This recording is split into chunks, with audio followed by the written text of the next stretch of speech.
First off, I would just like to thank Ted's penis for taking that picture.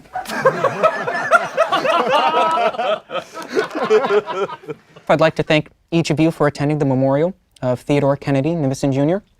That's his full name. I know that everyone thinks that Ted was this amicable, nice guy. People kind of think that about me too, but the difference is I actually am. Ted never sins. More like Ted sins a ton. And if you don't believe me, believe the data. Eddie, you joined him as you traveled across the country, ate at every Rainforest Cafe location. You know, we all had a good laugh, right? Not when you look at the environmental impact. Let's start with the carbon emissions that this stunt created. Okay, Ted drove a 2002 Toyota Tacoma across the country, and he estimates that this was a 10,000-mile trip. The Toyota Tacoma, 2002 model, consumes and produces about 404 grams of CO2 per mile. So if you do the math, that's 404,000 grams of CO2 emitted, or 890 pounds of carbon that was pumped into the atmosphere. But it was so quirky, right? Such a fun little video. Wrong. Think about the impact. The EPA estimates, and I looked this up, this is a real fact, you would have to plant 67 trees and let them grow for 10 years, Ted, before you offset your impact. Okay? You single-handedly destroyed 4.8 acres of U.S. forest to go visit a cafe inside of a fake rainforest. That's what you did. Now this begs the obvious question, why did Ted travel the country in a pickup truck? What would he need to haul? His big-ass head? No. All you did was give us a viral TikTok sound and you filmed it for content. I looked up the price of gas when you filmed the video, and I know you traveled the continental US, so I averaged the price. It's about $4.17 per gallon. So the entire car trip cost, and this is just in fuel, about $1,700. Now with that money, you made a funny little video. But you also could have donated 680 meals to schools. Just saying. Now, when you... Being audited right now. Now, this is just one video, people. I want you to think about that. His impact in one video. Now, wait until you see the rest. Did you know that he's a smuggler, a labor exploiter, and a historical revisionist? I mean, this guy smuggled milk into Coachella. He made a video mocking people on the Fiverr app. You know, people who give their services out for $5. Yeah, way to punch up, dude. Way to really punch up on these people. Yeah, love it. $5 for a skill, and you make a video? Okay, great. 3,000 subscribers. Lucky for all of you, my conscience is clear, okay? I'm obviously a good person, and Ted is not. And that's why I volunteer to be the next Ted Cinnamon. That's right, Eddie. You and me, we're going to every single Rainforest Cafe, and we're also gonna go to every single orphanage in America and adopt a child. That's what we're gonna do. And we're taking all of them to Rainforest Cafe. I'm in, let's do it. Yeah, cool, let's do it. Now, finally, in honor of Ted, I'd like to do one final thing. Since I went first, I got the rest of this video to sit through. So, in honor of you, Ted, I'm gonna get high as Is that real? Hope you stay dead, bitch.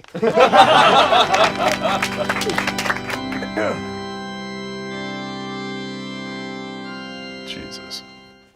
Milk. I am...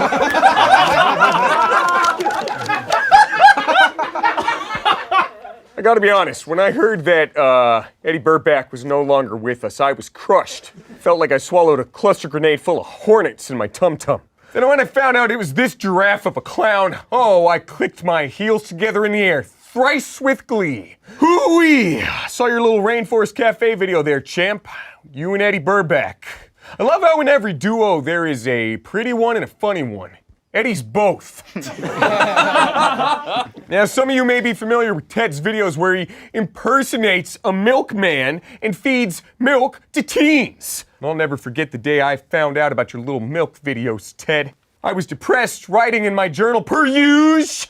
I wrote, "Dear Diary, today was miserable. Hopefully tomorrow will be butter. Ha ha." Same entry every day for years.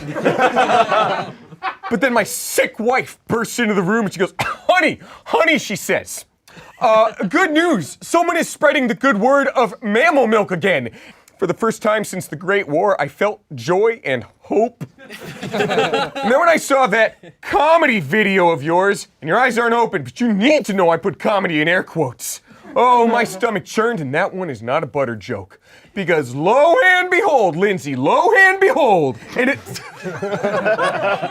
making a mockery of people like me and all I stand for with this milkman character, again in air quotes, because apparently to you a character is any time you change outfits and then talk the same. And actually, while we're on the topic, son, that's stolen valor right there. Do you understand what I had to do to earn these stripes, white and off-white? Do you know what these hands have done to bring you that sweet, sweet udder sap? Let's give credit where credit is due, huh? Look at him.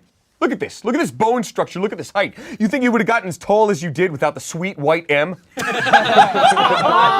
If anything, you owe your success to me and my kind. You think your success comes from your personality? Oh, I swear, 3 inches shorter, you would have never pulled that girlfriend you got. Ain't no way. Wouldn't have had a snowball's chance in Trinidad. And trust me, son, I've seen snow. Do you even understand how hard it is, what I do? Condensed milk. I do that myself in the back of my truck. I grab the milk with these hands, these cursed, calloused hands, condense them to the density of a dying, collapsing star, and feed them to the good people for their Thai iced tea. Evaporated milk? I wait for it to evaporate in the back of my truck and I go, and spit it back in the bottom of myself. My breathing is all f***ed up because of it. And you know what? For the longest time, I thought nut milk was going to be my biggest problem and my biggest competitor. Turns out it's this nut sack. And I know I could have called you a nutcase and that joke would have worked as well. But 1, let's destigmatize poor mental health. And 2, you are a human scrotum. God, you know what? I would give up my right to vote to bring you back to life just right now, just so I could hold your head into a tub of milk until the bubbles stopped. So how about I send you off to hell with a little bit of vitamin D? Vitamin D's nuts. Not a whole lot of milk where you're going, son. Milk. All right, thank you very much. F you.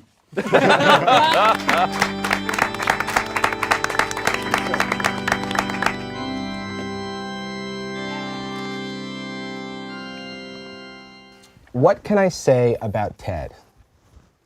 That's actually a question. What can I say about this guy? I had to Google what Ted Nivison is famous for.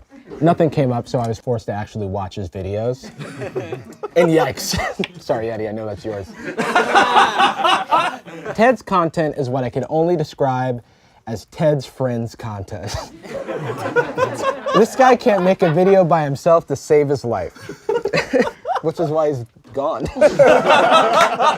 Let me give you a little breakdown of Ted's videos. You've got Ted cooks food with his funny friends. Ted reacts with his funny friends. Ted does a video topic that one of his funny friends has already done. Now, some might say that's not fair. Ted does videos by himself, but I wouldn't know that because I don't watch them. I kid. I couldn't watch his solo videos because I'm lactose intolerant. Ted makes videos about milk. He makes merch about milk. He goes to music festivals and forces milk on people. I think Ted likes milk as a metaphor for how he squeezes the udders of his more famous friends. And the result is bland, ultimately, which is why it's best served with cereal. Come to think of it, Ted himself is like a glass of milk. He's creamy, he's white, he's full of vitamin D, I presume. He's very tall. That's a dick joke. I don't know, man. I'm just here because Smosh was looking for one of Ted's personal friends to speak on his passing. But unfortunately, they were all busy doing blackface, so you've got me. Oh my God! Ted's only black friend. Looking out over the bright white faces in the crowd, I see how loved Ted was by white people. Come on, guys, you could have invited the one black Smosh member. I joke. So let's raise a metaphorical glass of disgusting cow juice to our dear acquaintance, Ted. Cheers.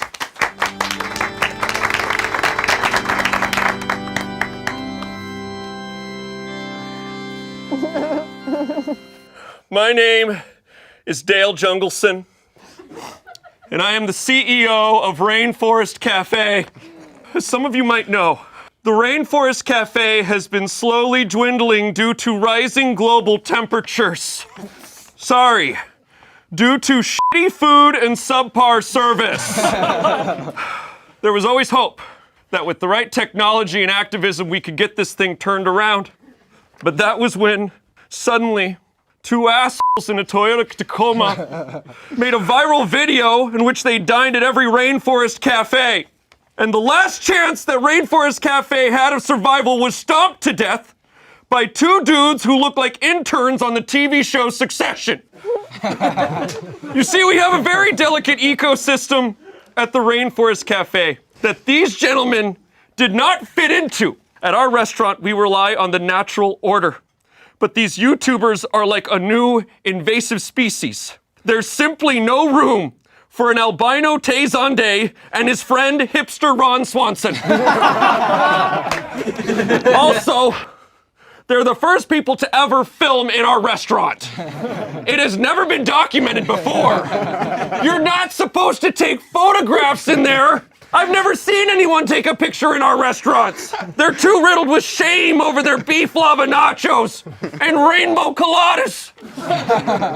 And now you fucking pumped it out to millions of people. They weren't supposed to see this. Now no one's gonna come in here. Ah, you fucking asshole! Sorry. Oh, shit. Hold on. Give me 1 second.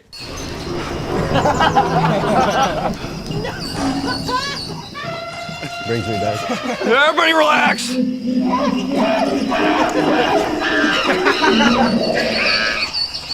That is tobacco smoke.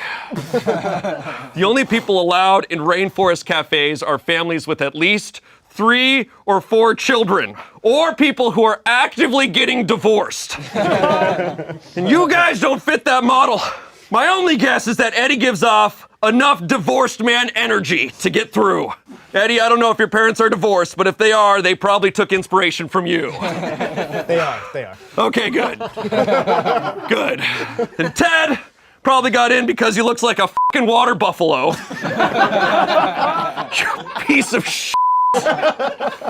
God damn. Now, this whole ironic Gen Z crowd has taken over our restaurants. That's not right. We're usually made for 4s at best. Now hot people are there. You're making the rainforest hotter. I am 54 years old. I shouldn't know who Nakey Jakey is. Also, when they left, the animals came alive. I can't explain it. They're alive now. They ran away. And they all ran for the freeway. And they're all dead. They all got perfectly hit at the same time. All right. After 28 years of middling service, the Rainforest Cafe will be closing their doors forever. Congratulations, but good news for me. I have a new job as the assistant manager at the Margaritaville at Universal Studios. So, fins up, you fucking pieces of shit.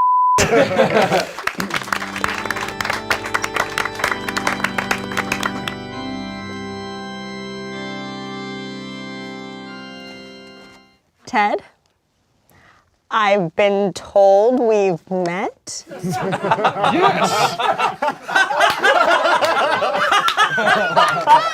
And then after doing some research, I came across your content. You spend so much time creating funny t-shirts, funny bumper stickers, but you never considered making a funny video. One particular video I noticed with the we improved fast foods and we improved ocean animals. Funny you spend all this time critiquing others, but you never considered improving yourself. So, I took the liberty of doing that for you. I improved Ted Nivison. That's how you say your name?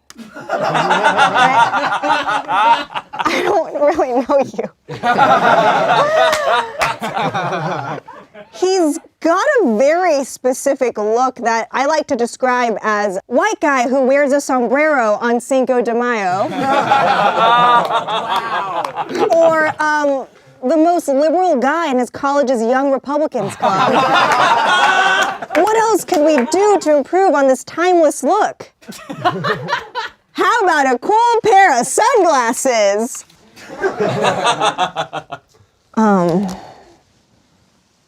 Very tall.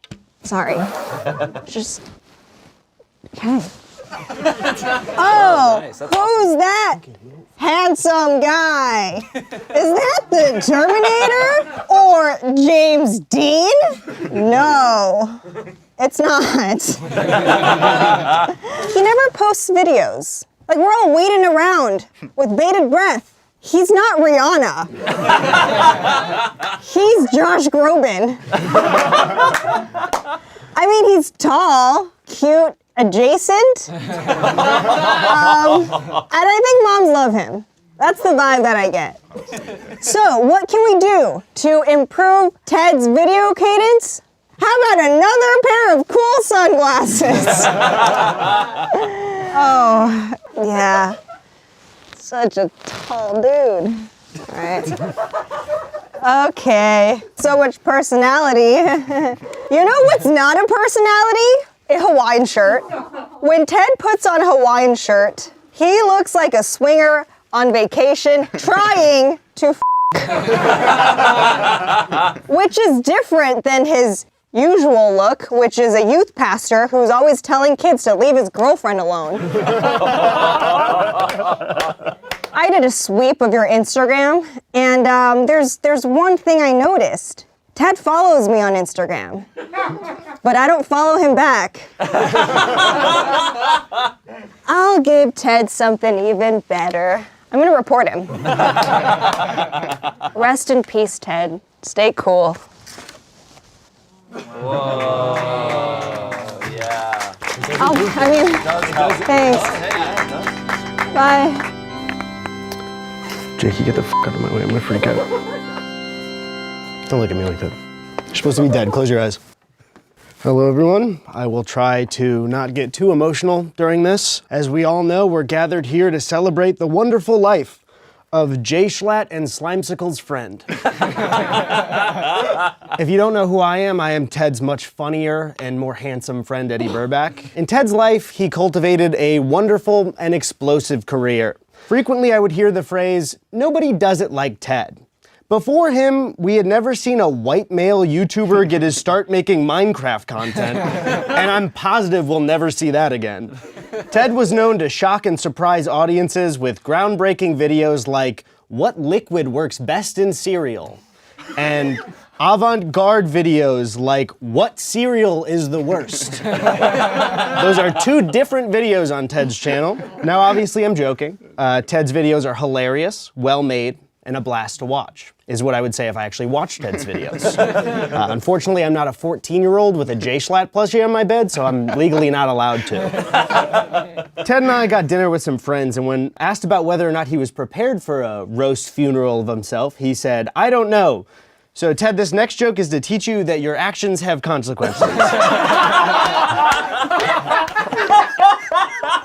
Ted and I now famously went on a road trip for 3 weeks to visit every rainforest cafe in North America. Here we go. I had another bit of the joke, you just f***ed up the timing. Stay Sorry, dead. You can say it again. Ted and I now famously went on a road trip for 3 weeks to visit every rainforest cafe in North America. You can start clapping. Thank you.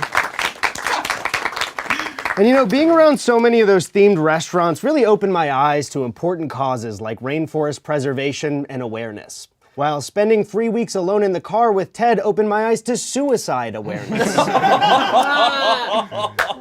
You know, this was a little too real, so it wasn't in either of our videos. But during the trip, Ted actually almost drove us off a cliff in the middle of the night. It's coming. And after listening to the Red Hot Chili Peppers on Spotify for 19 days straight, a cliffside has never seemed so appealing. Holy crap! Ted looks like if Frankenstein joined the Try Guys.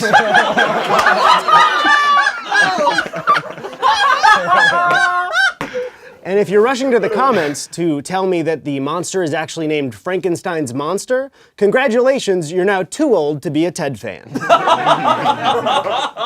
Let's see, what else do I have? Ted is too tall and it pisses me off. I'd ask how the weather is up there, but instead of answering my question, he'd just make a YouTube video called What Clouds Taste Best with Cereal featuring Jay Schlatt.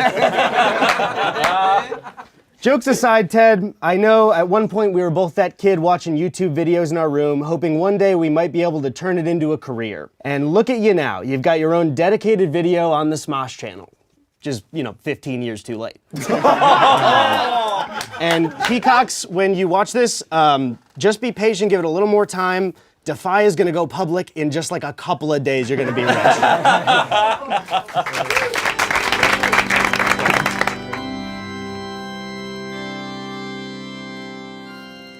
This jacket, unlike Ted, is very cool. I can't believe it. I can't believe it's not Ted-Nivision. I know. Today we cry for a guy whose body doesn't look like how you think it would. A man whose voice sounds like reverse helium. Or like if the anesthesia just hit.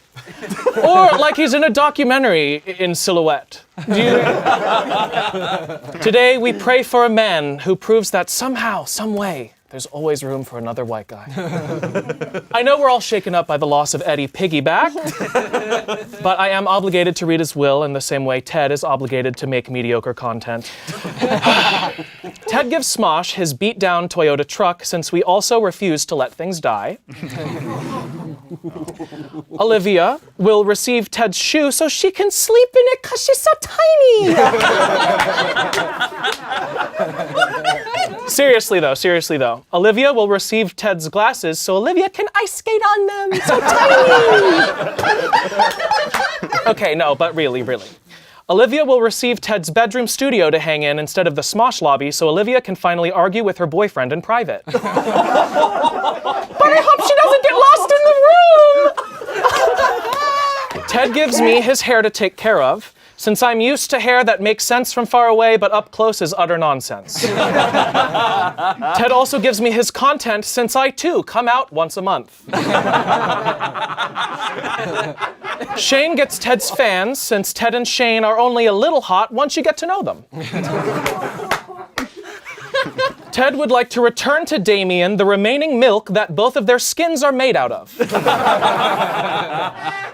And Ted gives Noah his season pass to the Rainforest Cafe so he can return to his original family of animatronic lemurs. We, here at Smosh, will dearly miss having an actually relevant YouTuber on our channel. Ted, I hope wherever you are, you finally figured out what kind of content you want to land on, Now, as is customary at all funerals, if anyone objects to Ted's death, please speak up now. I object. Oh my God.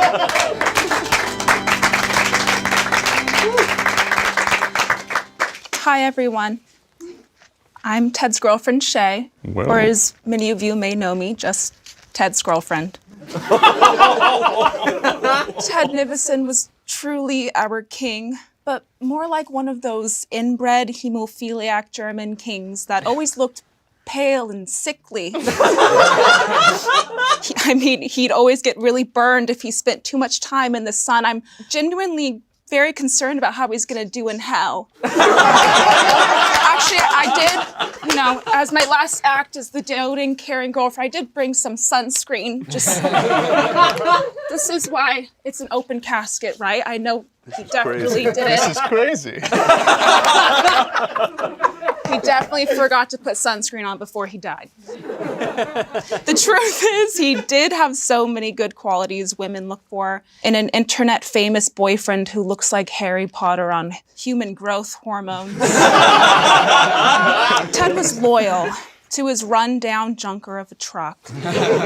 Ted's truck was a lot like Ted because it only really worked like it was supposed to every month or two.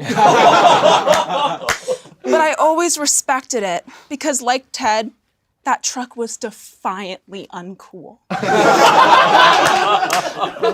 Mostly because the AC started smelling weird after a rodent crawled in there and died. That's but what we think. isn't there a dead rodent in all of us? This man cared way too much about being funny. He's like if Michael Scott went to film school. I was talking to some of the writers at Smosh, and they said he would do so many accents, they genuinely didn't know what country he was from. Ted was humble. He never got a big head, at least not a bigger head. He's got a really big head. I'm surprised it fit in the casket. No matter what obstacles life threw in the way, he was always in pursuit of harmony. In his a cappella group. Did you all know he was in an a cappella group? What? Wait. By the way, Ted always thought he was a singer, but he just had a really deep voice and was kind of loud, just shouting into the mic, which is crazy. That'd be like building an entire YouTube channel off of being loud. I really hope there are computers in the afterlife. Otherwise, Ted's not gonna know how to connect with anyone. Before I go, one last thing. I will be taking applications for tall men who have trouble growing proper beards. I got so used to his patchy little facial hair. So let me know.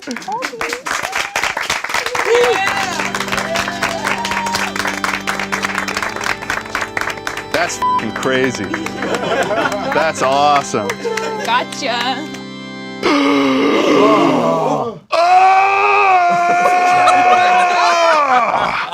Hey guys. So happy to once again be appearing on Smosh, the Big Bang Theory of YouTube. But while I was up at the pearly gates, gazing down upon these beautiful eulogies being spoken in my honor, I got to chatting with God. You know, the omnipotent and benevolent being that let 9/11 happen. And at some point, I got curious, and I asked him, what was your inspiration for designing these human beings down here? Like, what was that about? And he had some really interesting things to say. And let me be clear, these are God's words, the Christian God that is real.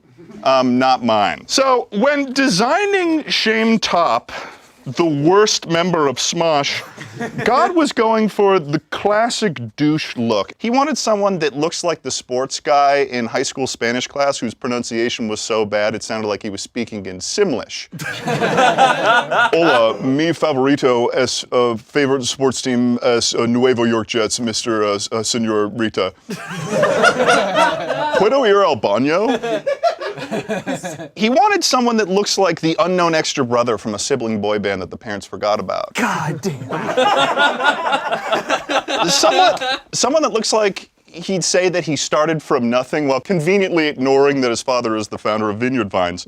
Now, with Damien, the worst member of Smosh, God went on a totally different route. He wanted someone that would really stir things up. Someone that looks like they made high school drama club their entire life. And when confronted with any woman that they had spoken to on a base level would go, "Where's my hug?"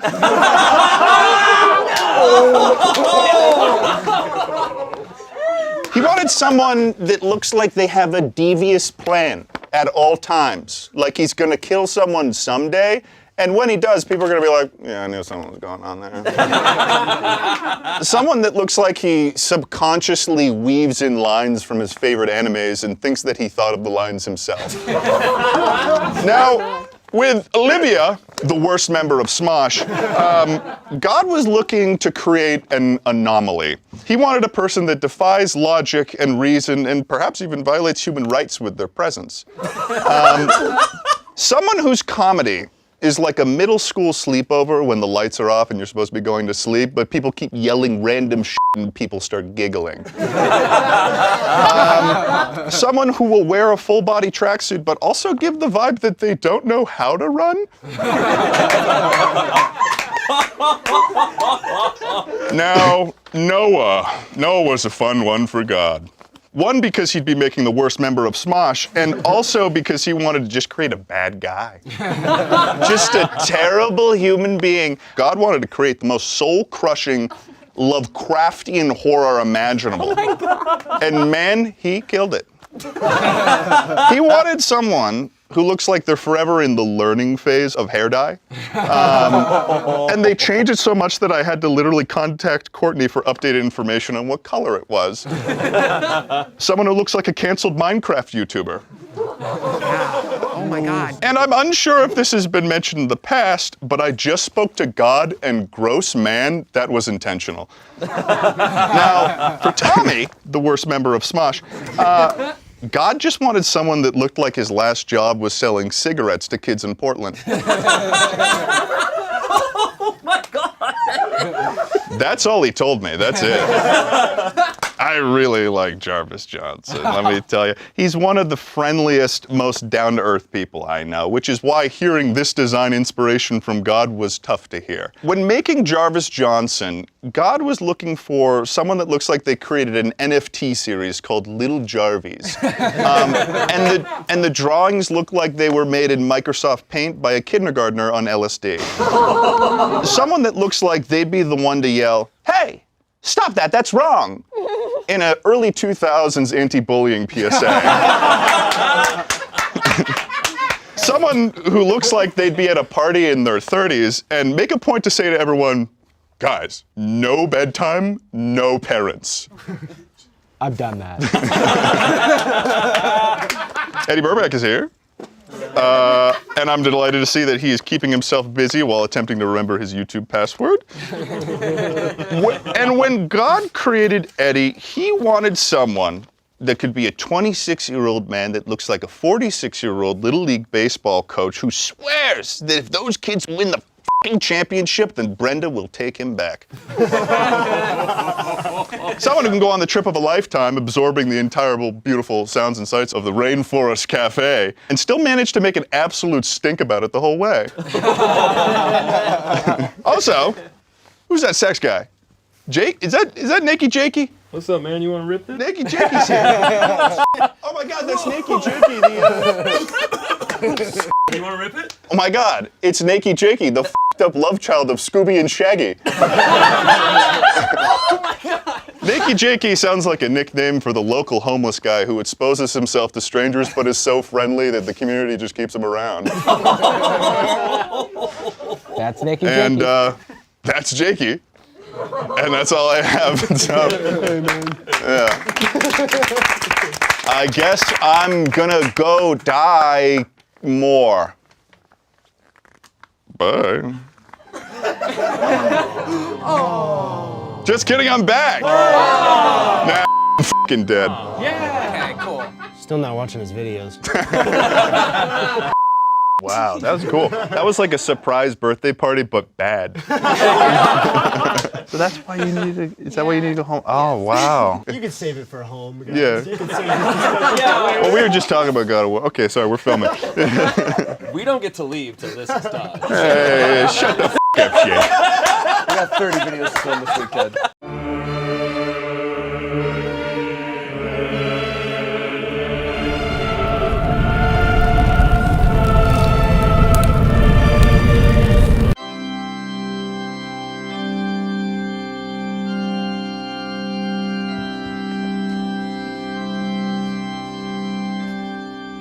Are those my jeans?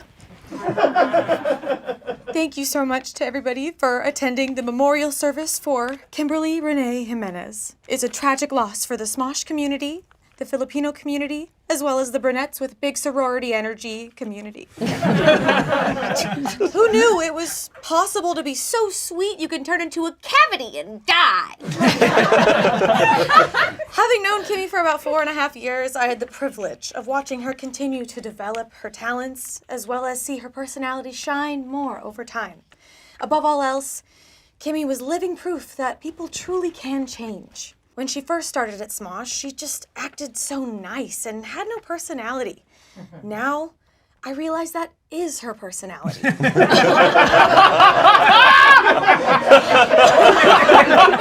She's like if they made an open world game for Walmart greeters. She used to be like a walking Siri. The only difference is Siri can tell you a joke if you ask her to. Oh my God!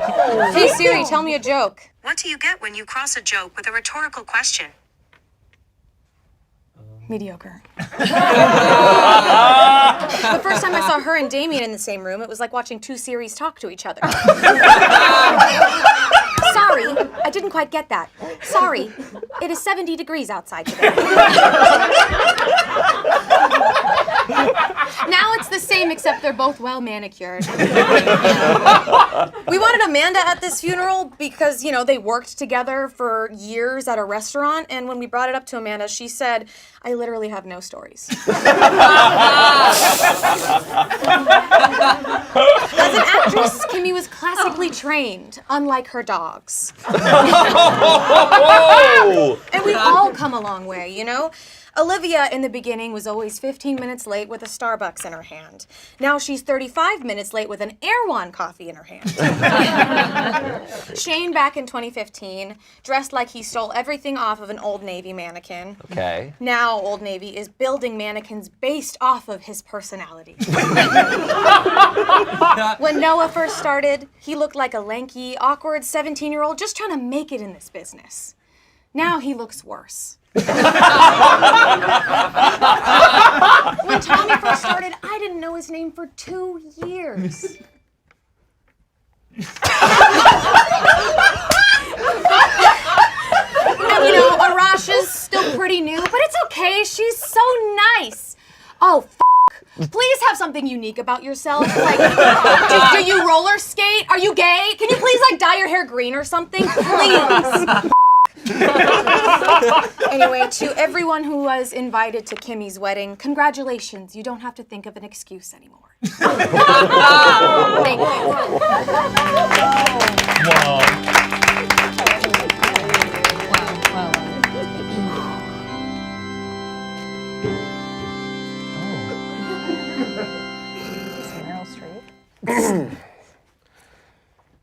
Kimmy Jimenez was the greatest actor to ever grace the YouTube screen. But first, you're probably wondering who I am. My name is Dean Francois. Failed actor, failed director, failed screenwriter, successful internet acting coach. I have represented some of the greatest internet actors of all time, such as Addison Rae, Nyan Cat, and the annoying orange. I coach my students to be good, to be great at one thing. For Nyan Cat, it was nyanning. For the annoying orange, it was being annoying. And for Kimmy Jimenez, it was being annoying.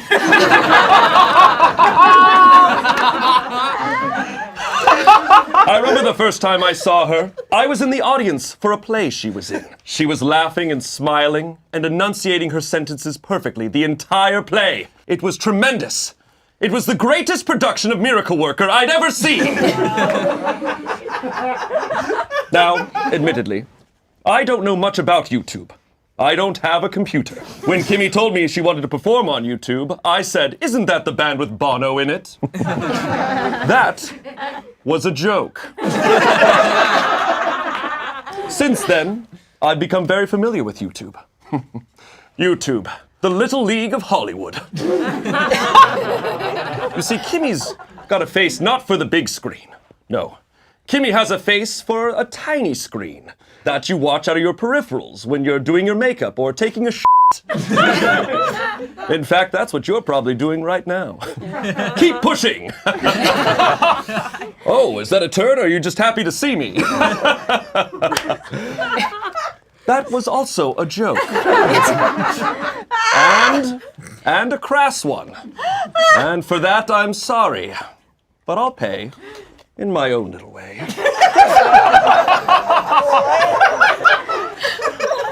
Kimmy has a very unique acting style. It's like as if a featured extra didn't leave. Now, here are some internet acting tips that I've given Kimmy over the years. When in doubt, smile. Anger, smile. Sad, smile. Only do one emotion all the time. I taught her all about live performance. During the last Smosh live show, Kimmy revealed that she once got drunk and melted cheese on a paper towel.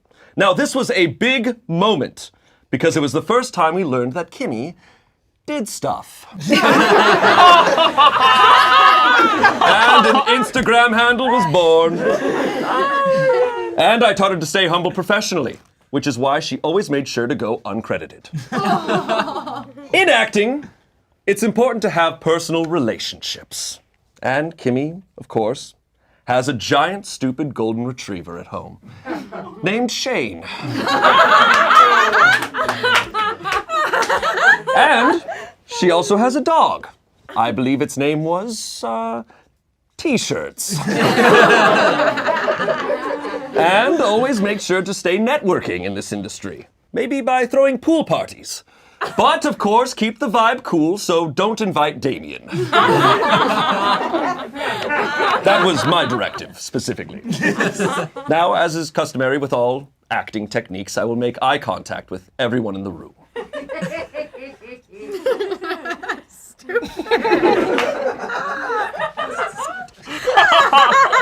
I've done great things for Kimmy's career. She was cast in a Matthew McConaughey movie. You might have heard about this. Of course, the movie was canceled, and it was Kimmy's fault. Don't Google that. Again, I don't use computers. We'll miss you, Kimmy. There were so many things to remember about you, like how you wore denim jackets and white sneakers. I wrote that joke 3 days ago.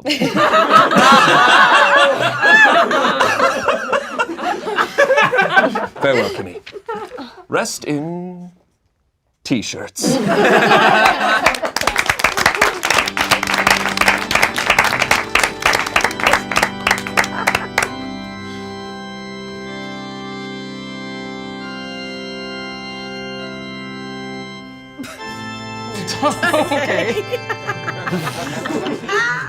Hello, everyone.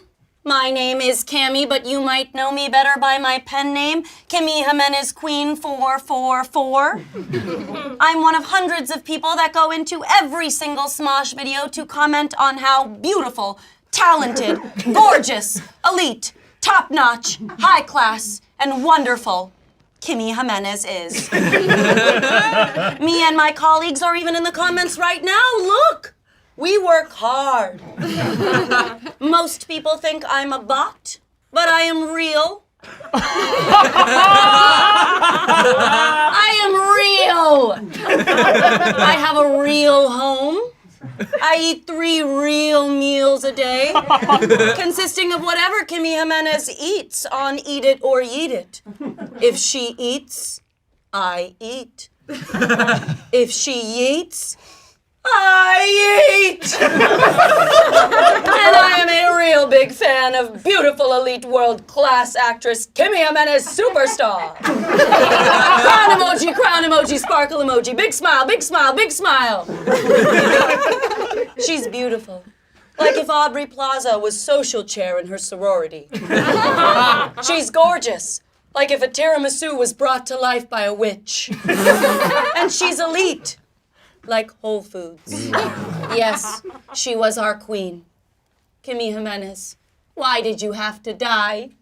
Frown emoji, streaming tears emoji, crown emoji, sparkle emoji, skull emoji. When she died, none of you wrote her obituary. Red face cussing emoji. So I did it myself. You're all welcome. Kimmy Jimenez was an incredible, beautiful baby born perfectly on August 20th in the #1 most incredible hospital in Irvine, California, to an elite father who immediately recognized her potential and grace, and a gorgeous mother who felt no pain. She went to an elite, beautiful school where she majored in being phenomenal. 100% of her teachers remember her as a joy to have in class. In July of 2018, Kimmy revived dying YouTube channel Smosh, home of unelite female performers like Olivia, Jackie, Courtney, Angela, and Amanda. also elite performer Arasha. While at Smosh, Kimmy did everything, from being a prestigious actress to being elite. Then she died, becoming the most perfect, gorgeous, incredible corpse the world has ever seen, with a lifeless body more elite and more beautiful than any body has ever been. In conclusion, to sum up the gorgeous Kimmy Jimenez and her superior, beautiful life in one final comment, come to Brazil. Rest in peace, elite superstar Queen Kimmy Jimenez.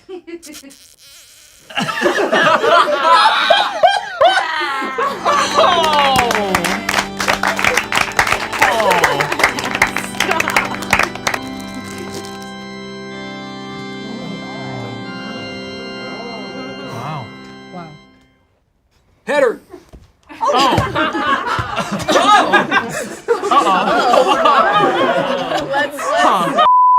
Hello, everyone. My name is Paula Cleet, but everyone calls me the Crusher. Kimmy and I were twin strikers on our high school team, the Star Streaks. Star Streaks shoot high! We played back in the days of Orange County. Me and her went from youth soccer all the way up to young adult soccer. It was a good time. Now, in many ways, Kimmy and I had those classic soccer rivalries you see in the movies, right? We were at odds, but we kept each other sharp. She was from the right side of the tracks, I was from the left. She was a brunette, I had brown hair. She bent it, I Beckhammed. But what we shared was special, all right? Because we kept each other on our toes, much like soccer balls that we often kicked into the goal. Star Streak shoot high! In fact, our team was on track to win state.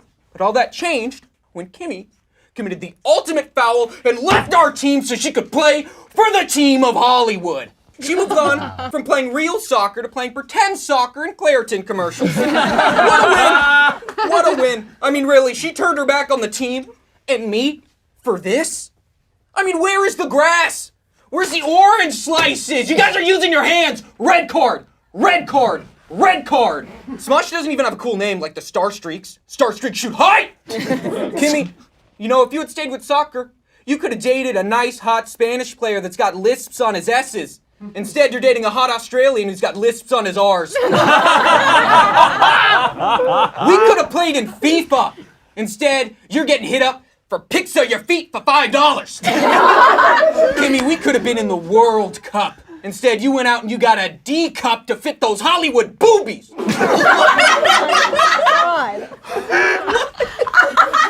You left the field, but at least in life, there's an open shot on goal, right? So explain why you never scored. Huh? This new team that I see here, it's a disgrace. You don't even look like you drink water. Yeah. And you, are you the goalkeeper or the gatekeeper? I'm just saying that because you look like you gatekeep subjects. Yeah. I'm calling you out, white man. And you're dribbling. Like on your chin. Do that, slurp it up. Kimmy, you were so good at flopping on the field. Where's that acting in these Smosh videos? You missed out on a lot. You missed out on us going to nationals. You missed out on us going to state. And you missed out when we all crashed in the forest and we had to eat each other like the Yellow Jackets. You missed out on that. Coach wanted you to eat them. Instead, Stephanie had to. Oh my God. Kimmy, you may have made some different choices in your life and gone a different path than I did.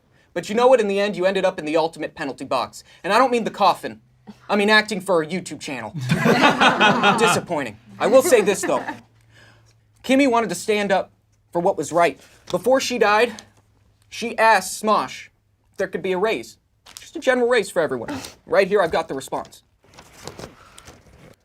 No. No. With all that said, Kimmy, good game. I want to exit here with the tunnel. Come on. Post-game tunnel. Come on. Make me feel good. Post-game tunnel. Come on. Yeah. Come on. Make a little tunnel. Woo! Thank you.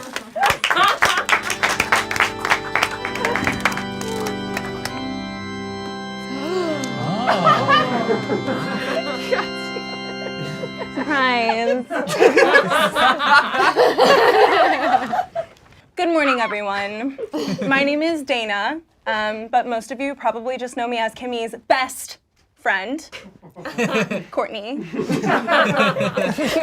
I think I speak for all of us when I say that I'm so glad that we are all gathered to honor Kimmy. Between her informal engagement party, official engagement party, birthday party, bachelorette party, bridal shower, and wedding, I just truly feel like she hasn't been celebrated enough this year. Her fiance, Shayne, he was gonna be here today, but he's in a deep period of grief, so he had to say sorry. He's really wrestling with the grief of it all, feeling really down. There's so much that she still wanted to do. So many dreams left unachieved, like starring in her own reality show, The Real Housewives of Professional Wrestlers, where she would talk shit about all of you guys in a straight-to-camera interview instead of just to me. All of us will suffer greatly without Kimmy, but none as much as her most reliable friend, someone who has always been there for her, Derek, the guy at the Amazon Fresh return counter.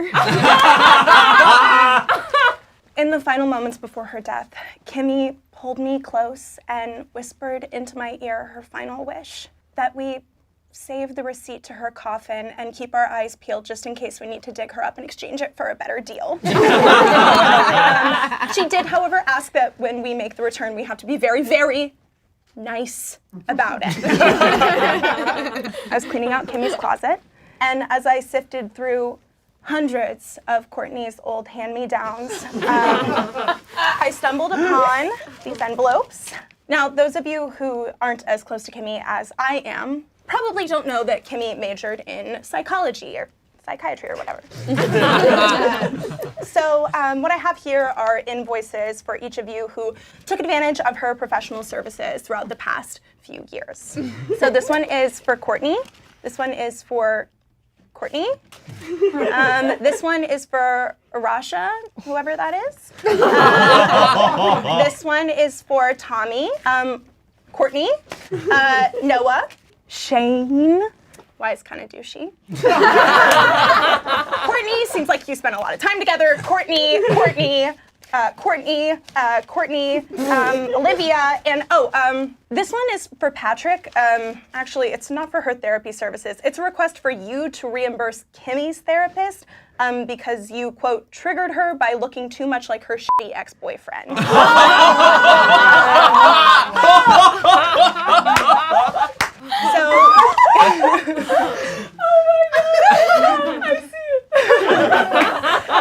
As Kimmy is dead now, all proceeds will be donated to Kimmy's favorite organization, the Union of Humans Who Are Kind-Hearted but also Passive-Aggressive, more commonly known by its acronym, okay. Thanks so much for having me, guys. Super awesome to know that all I have to do to get cast in a Smosh video is have my best friend fucking die.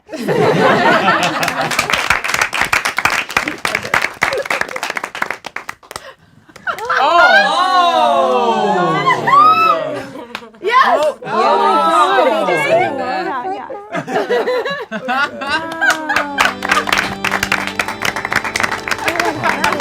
Great job.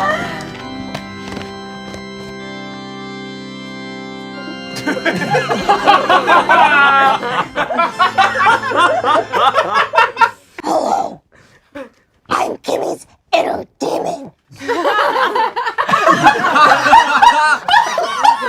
As you all know, Kimmy was always very sweet and smiley to everyone. Many of you have never met me because Kimmy lives every moment of her life like it's a self-tape. Which is weird, because you'd think she'd book more. I have spent my whole life cast into the shadows, silenced. I remained silent when Kimmy was typecast as Hooters girl and every Hooters ever. I remained silent when Kimmy was asked, "Do you know anyone diverse?" Even though she is diverse. But there are a few moments when Kimmy did let me out. You may have seen me in public, like at the UPS store, or with people who wouldn't accept her expired coupons, or with any wedding vendor, or on that boat in Miami.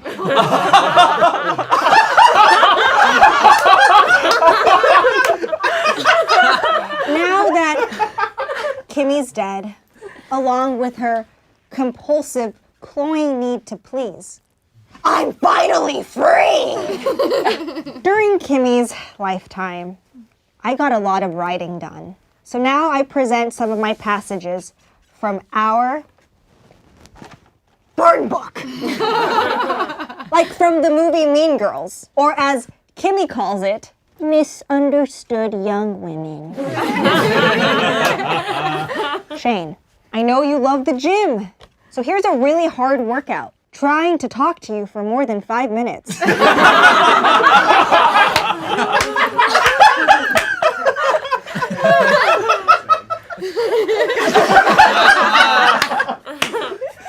Noah, you're creepy. You're not invited to Kimmy's wedding, obviously. You're not on the list, but you are on a list, the FBI watch list. You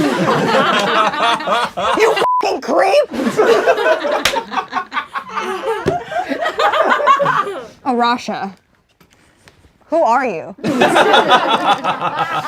You've been here for almost a year, and the only word I can use to describe you is Arasha. Courtney, Kimmy is one of your closest friends.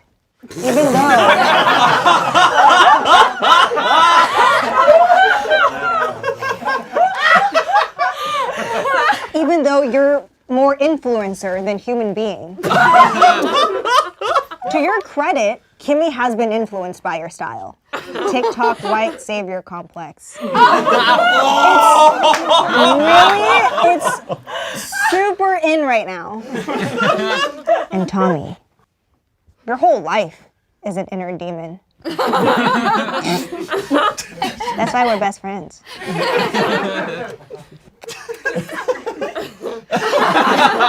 Now I'm in need of my next human vessel. So if anyone knows the following people, please have them call me Ian Hecox. Thank you.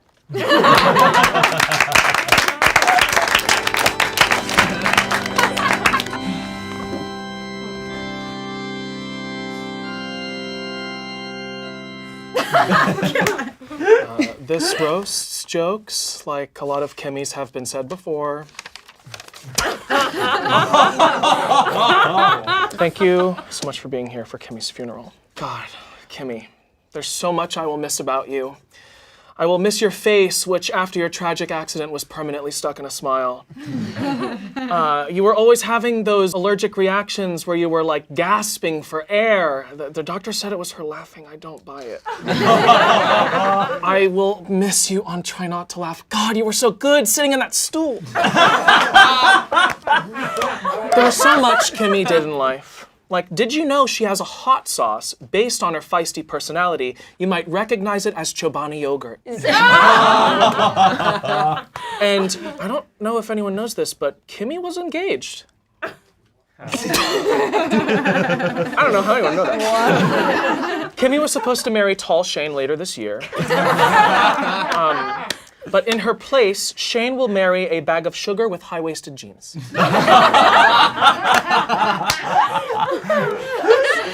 Now, Kimmy would not want us to cry. She did enough of that when she was alive. Instead, let's celebrate her life the way Kimmy would with 14 pool parties. Let's get on to this will. Oh dear. Arasha will receive Kimmy's iconic outfits. Arasha, I hope you like the aesthetic lingerie cowboy. I know it's different than your current aesthetic, extra in a college movie written by a 50-year-old man.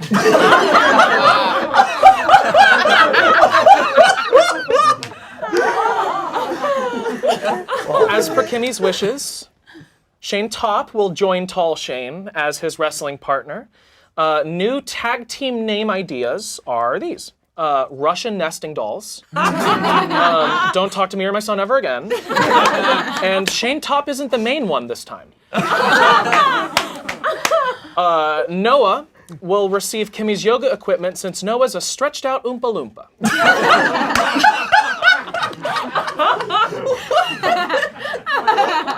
Kimmy leaves Courtney a box set of The Big Bang Theory. Here's a Big Bang Theory that Courtney got bangs because they didn't feel queer enough.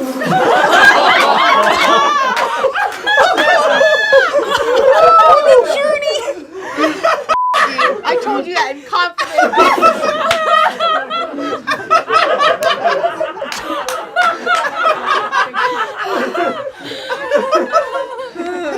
And Olivia will receive Kimmy's bank loan. She thought Olivia would relate to it since it also has low interest.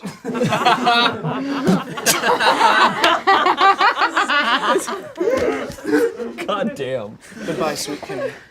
On this comedy channel, you were by far the kindest. Oh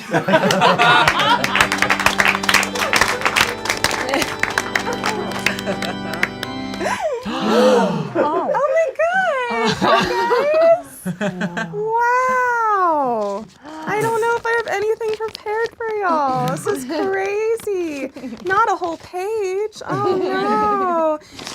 Hi guys, I'm Jimmy and I'm dead like my existence on this channel. you know, fun fact, this video is gonna get fewer views than there are senators. That's cool. Pretty fun fact. Like 100? Yeah, it's pretty cool. You know, this ends my illustrious career at Smosh. You guys have mentioned some of the iconic characters you let me play. I don't know if you mentioned like cute brunette girl, pretty brunette girl, oh, girl dumping blood on people twice. That one is good. Oh, and girl with Damien. Many times.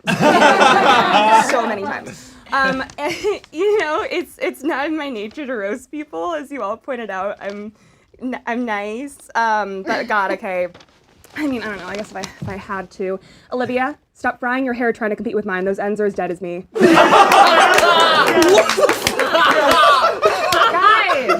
Guys, I'm tired of everyone shitting on Shayne behind his back. I know you think he has white privilege, pretty privilege, muscle privilege, blonde privilege, Disney privilege, ABC series regular privilege. People don't know this, but Shayne was homeschooled. And he overcame. Don't worry, Shayne, I'm an ally. Courtney, I know you spend a lot of time worrying that you look like a conservative. But really, babe, did you really think like bangs were gonna help? Like bangs? The hairstyle named after the sound a gun makes. Hypocritical, Courtney. Hypocritical. Noah. Oh, I love when Noah and I get to talk. He goes on these like very passionate rants, but you know what? Noah never mansplains. He boy-splains. That was really good. Arasha! Hey. Oh my god! Congrats on being in your first and last funeral on the channel! Amazing! Oh, Tommy! A lot of people don't know this about Tommy, but he grew up as an only child. Shocking. I know, yeah, shocking. You would have never guessed from his Mickey Mouse orgasm laugh. The way he invited us all to his birthday and made him watch us perform his little songs. Or the fact that he's the only child in his relationship. Don't worry, Tommy, I'm an ally.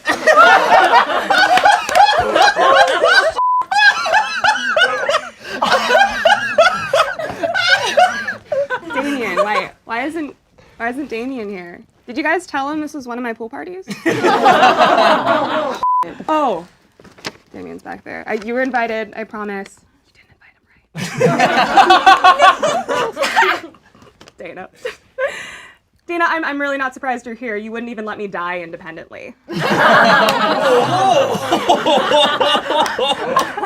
I know you sent in a tape to be on this channel, and I'm really sorry to break this to you, but you're white. It would be be like a marshmallow in the snow. Just like white on white. Like people would think you're like the female Noah or tall Shayne or like working class Courtney. It's too confusing. All right. Wait. Who's that guy? Oh, that's cool. Well, in closing, Smosh is full of c***s.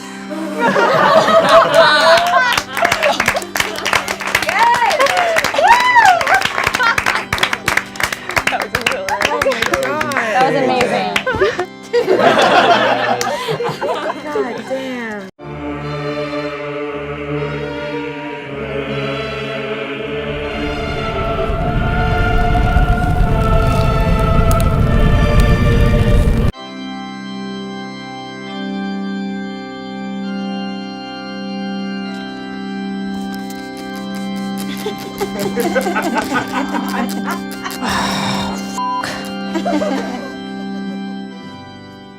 Where were you on the night of the 13th?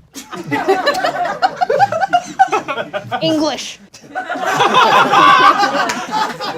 Hello, everyone. I'm ex-detective Sarah Christ. You likely know me from my work hunting down the Creekside Killer. But you might also know me from my picture hanging up at O'Malley's Tavern. I have the record time on the Mechanical Bull. I don't have much time to talk. I double parked my car in a playground. So I'm here because I have a confession to make. I've been tracking down Amanda's whereabouts for the better half of a year now. Okay, so now listen. I am no stranger to stalking people in the night, but this time, it was personal. Amanda Lehan-Canto murdered my ex-partner by hugging them too hard after a group Pilates class. She hugs with such aggression, it is f***ing disgusting.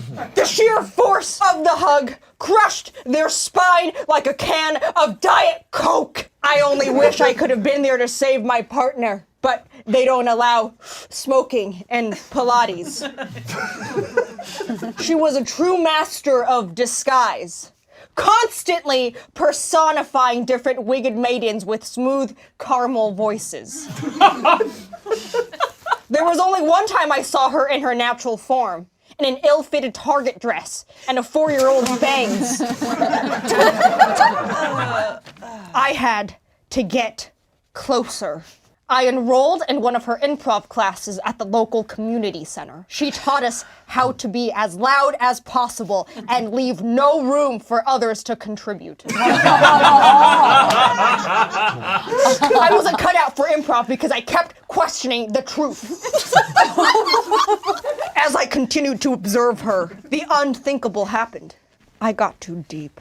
Before I knew it, I, Sir Christ, had fallen deeply in love with Amanda Lehan-Canto. I suddenly realized we were meant to be. Her last name is Lehan-Canto, and I had to leave Encanto because I kept telling the children to quiet down. Do you all know Encanto? The movie about a magic house. There's only one magic house I am aware of, and that is the courthouse. And look, I'm not just in love with her spirit, but also her body. She's built like a substitute teacher. Let's just say I wasn't a wet cop until I met Amanda. I learned that Amanda loves drinking skin contact wine. God, if I could make contact with her skin, I would never whine. Okay. They say the Creekside Killer is still at large. And you know what else is large? Her breasts. Yep. So I want to leave all of you with a promise. I will find her killer. I will hunt night and day to figure out who did this. If you need me, I will be at O'Malley's Tavern, riding the Mechanical Bull. Sayonara. That's it.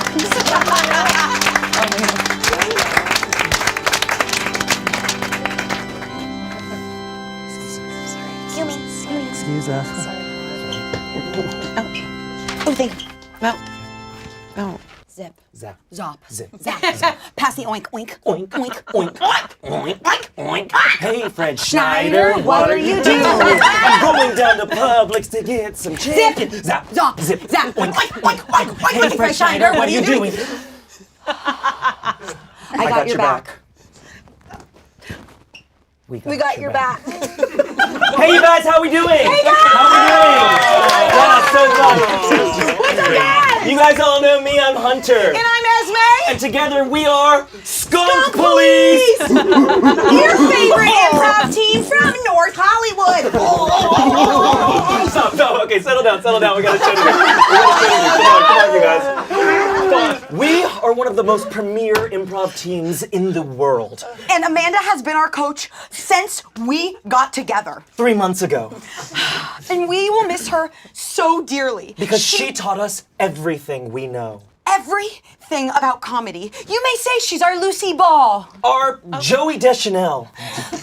Our Victoria Justice. Yes! Oink. In honor of Amanda, we have compiled a list of rules. We call them the 10 Amendments.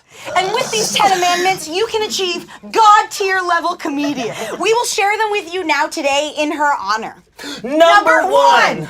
If you don't have something funny to say, just say some nonsense and repeat it over and over like a catchphrase. Like what? Methinks nopesy.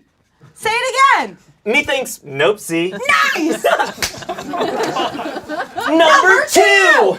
As an improviser, you must always be on time. So wear a watch to remind people that you were a part of the Groundlings Improv Theater. So you can remind them every hour. You were a part of the Groundlings Improv Theater. Every day, every hour.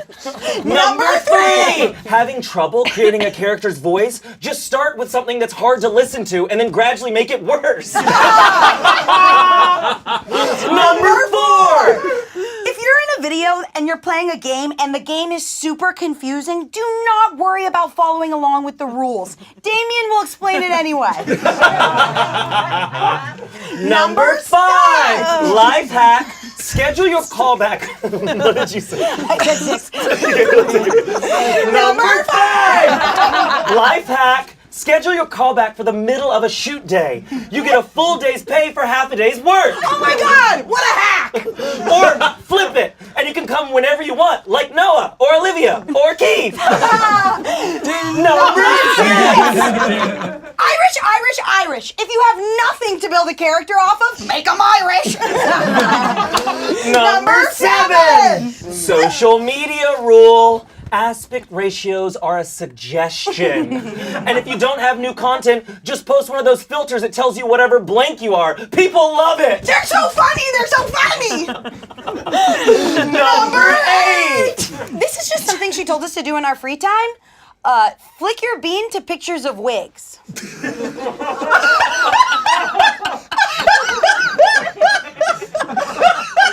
Number 9.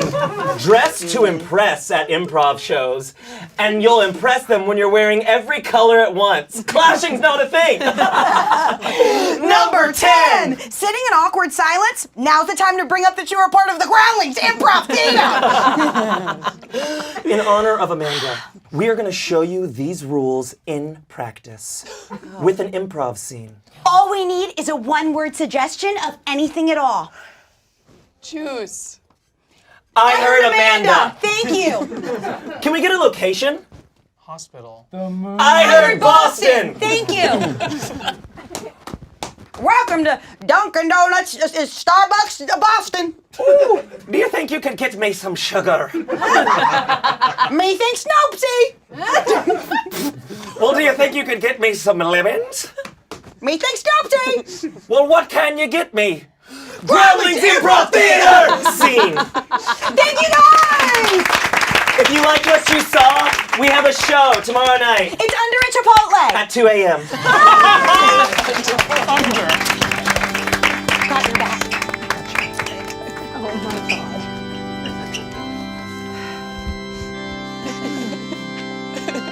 Oh my God.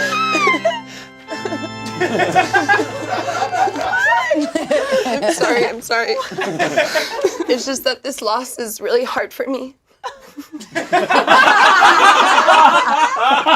Shut up. My name is Hepther. That is Heather with a P in the middle. And I was one of Amanda's bridesmaids for her wedding. I'm sure a lot of you are thinking, oh my God, Hepther. Which I don't know why that's funny, it's just my name. Oh my God, Hepther, what an amazing dress. I want to have sex with you. Oh. Amanda's death is the worst thing that's ever happened to me. So what? I hope she thinks about that for 1 second. I had so much riding on this, and then it's gone. I was going to have sex with a DJ wearing a beret. I don't know why we didn't have a backup bride in case something like this happened. Who am I kidding? I was looking forward to her wedding for months. I took 6 weeks off of work, even though it's local. And I know you're thinking, Hepther, why would you do that? It's local. I needed a minute. And now I'm literally fired. I hired a separate wedding photographer to take photos of just me because I don't have any photos for grid. I don't have any photos for grid. And now I'm at a funeral and I can't slide to the left, slide to the right. Take it back now, y'all. I can't crisscross. I can't crisscross. Everybody, you can't do that here. I've been practicing how I was gonna laugh at the wedding speeches. Nah! The wedding is canceled, and now what do? I just have a dumb gravy dish that she wanted. Like, why did she even want a gravy dish? What is this, the Oregon Trail? I can tell we've all been affected by the loss of Amanda's wedding. Because you all have such clear roles as the type of people you would be at the wedding. Chance, you're the guy who does a death drop during the father-daughter dance. Oh my God. Sorry, it's in writing. Angela, you get too drunk and pummel a girl to the ground to catch the bouquet. Yeah. Shayne, you stand with all the cool uncles smoking Cuban cigars and drinking Pabst Blue Ribbons on the bleachers, even though you're not allowed near high school. Ian, you dance in the corner for most of the wedding, but not when Blink comes on.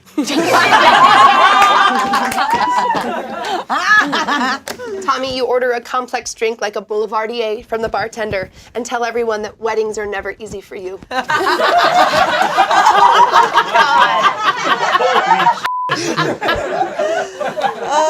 And no, I don't want to know why. Olivia, you of course will be placed at the kids' table, even though there's plenty of seats with the adults. And in fact, they asked you to sit there, but you said no. Anyway, in Amanda's honor, I wanted to give the speech I was going to give, even though I was expressly asked not to give a speech. But here we go. All right. Wow. Look at us. Amanda, you love yellow and the number 7. You found a husband, and I just had cool sex with a DJ in the bathroom. Ever since we met in Sonia, I knew we were destined to be friends. And let me just say, the vegan mimosas were excellent, and the virgin stuffed peppers were scrumptious. So cheers to the happy bride. R.I.P. Amanda. And I am going to be sending your fiance an invoice for the dress. Love you and leave you.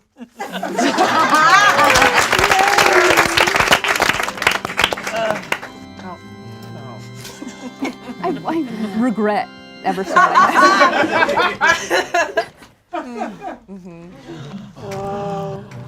I have legs. I do want to take this time to address a serious issue. I'm Lisa, and Olivia, this is mostly for you. It's also for anybody who manages my Wikipedia. I started at Smosh in March 2020 as the VP of Production and Operations. At the time, I had some HR responsibilities. That's where the joke of Lisa from HR came from. What? Those responsibilities were then handed off at the end of that year to an actual HR team. However, beginning this year, I've transitioned into that HR team. I am now HR, for real.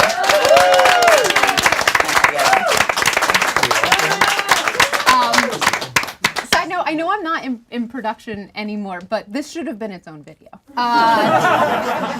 Because I'm now officially HR, it means I need to be more professional. I'm not going to disclose anything that Amanda said to me. It's not how I operate. That's not how I operate. But I am going to read her file from the last HR team. In November of 2020, Amanda had a meeting with HR where she had to be reminded, again, that tall people are not a protected class and she would have to use the same bathroom as everybody else. We did, however, raise all the door frames to accommodate. In April of 2021, Amanda was called into HR because she was listing her characters as dependents on her taxes, saying, I birthed them. I deserve this. It's a valid argument. In October 2021, our shooting schedule was an hour behind because Amanda had to hug each and every crew member as soon as she walked in. To be clear, these hugs last 10 seconds. There is back scratching and a little, you're amazing, in everybody's ear. In May of 2022, Amanda was caught stealing her Joan Rivers wig from the costume department. She said it was for, and I quote, normal stuff, definitely not weird sex stuff. We all joke that Amanda's really tall. This is misleading because Amanda is not one tall woman. She's actually two adolescent twin boys stacked on top of each other. Their names are Mikey and Liam Olsen, and they also passed away. This is not the hardest funeral I'm going to. Between the studio teachers and the babysitters and the month that Mikey's voice changed, it's been really hard for everybody. Amanda, you're gone.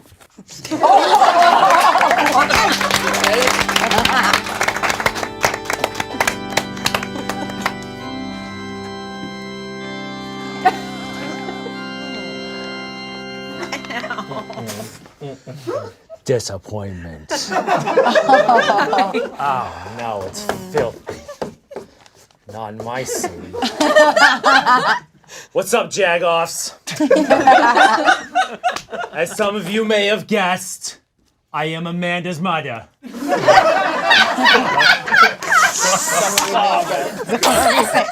And I raised Amanda and her better siblings in a town outside Boston. Go Sox! Now I know that Amanda has never talked that much about her family in videos, and you probably think it's because, you know, she's embarrassed of us, but really it's the opposite. We're embarrassed of her! Stop! Amanda, the runt of the family.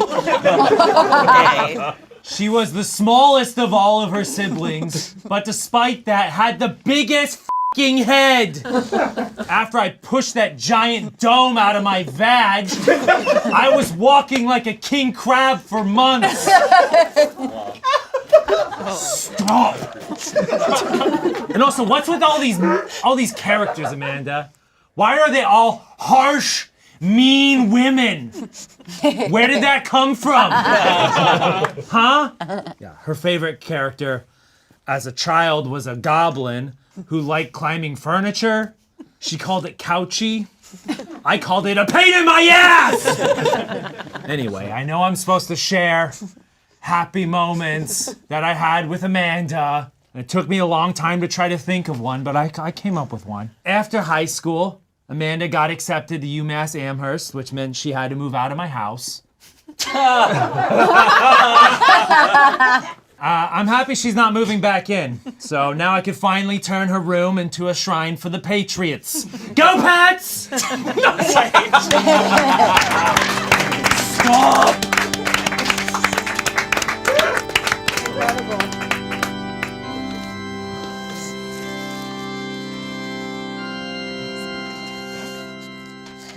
I have to piss so bad, Amanda. Okay. I'm not sure if anyone's on TikTok, but there have been recent sightings of giants. One of those giants is here today. The giant of stage and screen, Amanda Lehan-Canto. Amanda was an extremely talented actor. She committed so hard to everything that she did, like pretending Smosh was worth her time. Or that her dress in the astrology music video didn't make her want to kill herself. Oh my God. One of the last memories I have with Amanda is when she and I went on a double date together. I brought my boyfriend, a cartoon boy, and Amanda brought her fiance, a literal Yeti. My boyfriend ate a swirly lollipop. Her fiance ate the waitress. And Amanda, she ate. And now, on to something all of us seem to be running out of, the will. Since Amanda is very aware of the economic climate, Shayne will receive a loan to assist with the recession on his head. Olivia will receive a cameo in the post-credits of a Marvel movie since Olivia loves showing up late and being in movies for less than a minute.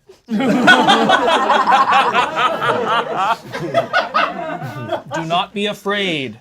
Chance will receive Amanda's thickest sunglasses to hide his biblically accurate eyes.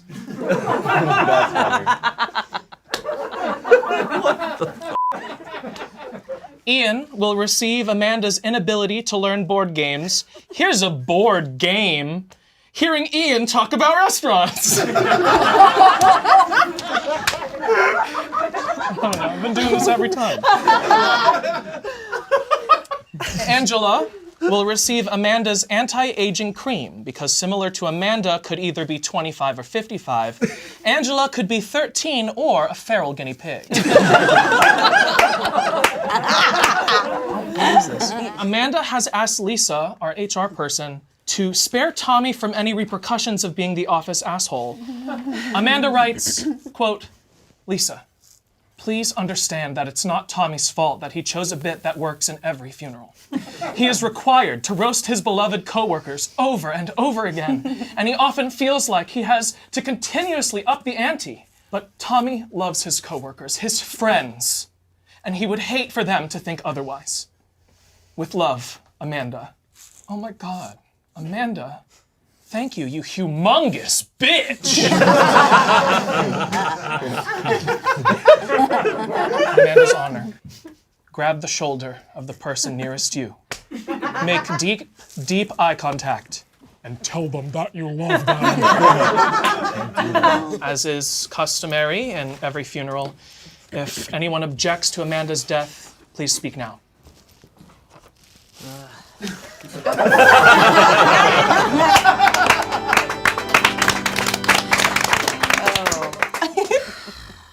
I'm Steph Barkley. That's at Steph Barkley, comedian, artist, designer, poet, director, biologist. What are we doing here? Oh, that's right, my best friend. Amanda Lehan-Canto. Amanda used to draw a tarot card every day. I wonder if she saw this coming. Amanda and I have watched Practical Magic 2,406 times. She's even visited Whidbey Island where it was filmed and slept outside the house where the killing of Jimmy Angelo took place.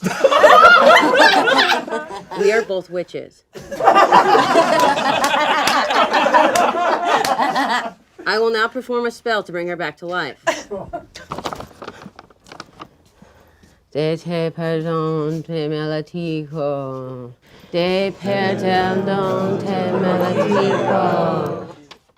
Dang. Okay. We shall proceed. Amanda always wanted a Viking Icelandic funeral, so I will now douse her in gasoline and shoot her with a flaming arrow and push her out to sea. Someone have any gasoline? Wet cop? Oh. Dang. Ooh. Ooh, shoot, that was my last match.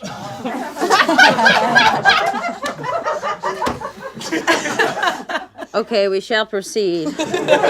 Amanda was my best friend. I loved her more than any of you all combined could ever love anything. Amanda used to talk to trees, so now when I look at a tree, I will talk to Amanda. Thank you.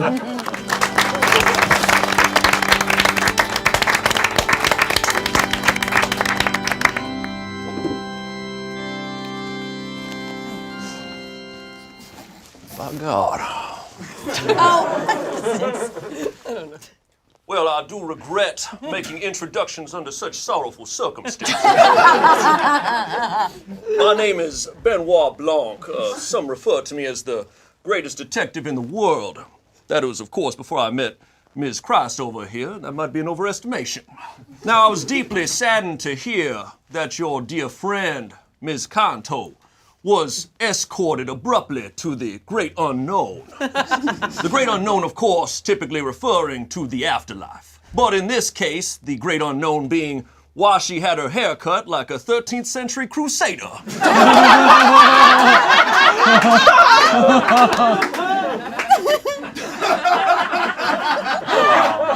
Now, much like when I discovered that Tommy was in a committed relationship, this might come as a bit of a shock. But I have reason to believe that Amanda was murdered.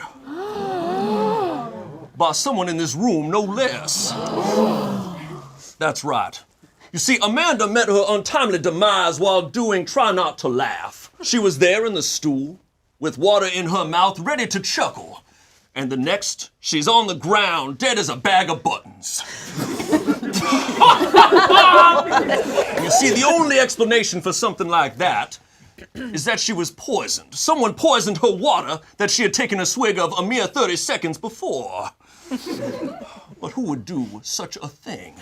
Sure, she might smell like shit, look like shit, and overall be a massive piece of shit, but none of those are reasons enough to murder her. How would someone do this? My first inclination was Ian, our knight in shining Smosh merch.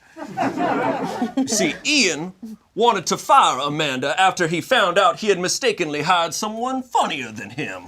A mistake he'd made 12 times before, but this was the final straw. But Ian knew he couldn't fire her, not legally. So his only option might be murder. But no, it doesn't make sense. You see, in order to kill someone, Ian would have to plan something without 5 other people doing all the work for him. Now, of course, there's Chance. Maybe Chance murdered Amanda so that she would go to heaven and give him a great networking opportunity with God. It's unstable logic, but when it comes to Chance, you don't really think of stability. Doesn't make a lick of sense.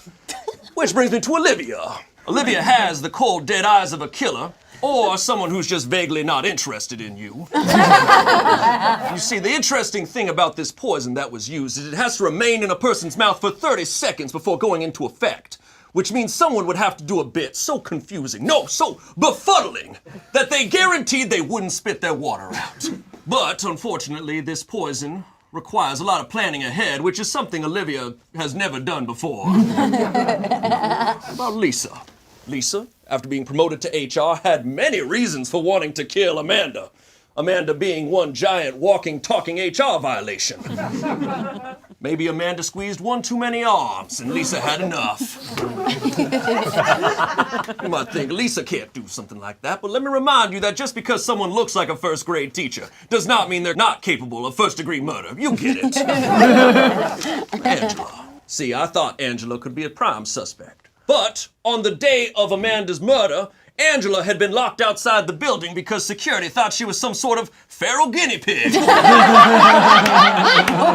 happening? It's a crime so perfect you can wrap it up and tie it in a bow. Tommy bow! Tommy's fully capable of murder.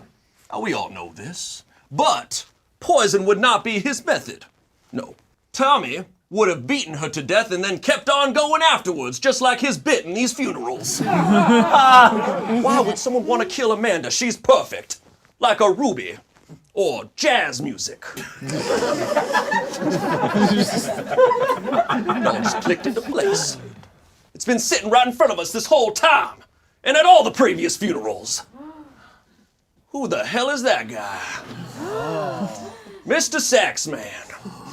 You enjoy this, don't you? You murder because it's sport for you. You just like attending funerals. You're not some jazz musician. You are a certified monster. So I ask you once again, who the hell is that guy?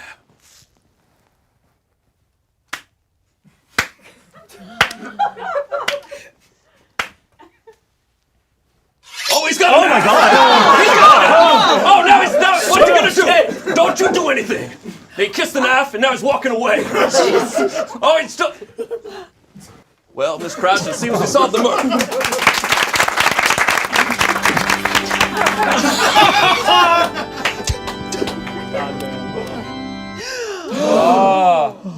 Hello. Hello.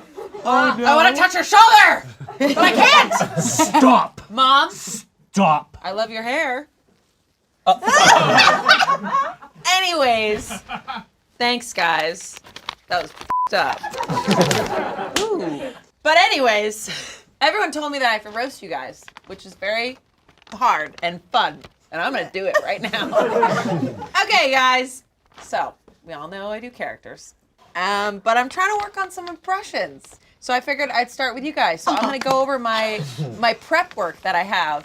So here's my prep work of how I build an impression. Ian. So Ian, I would start by doing like, you know, like the before actor in a Prozac commercial, right? Like.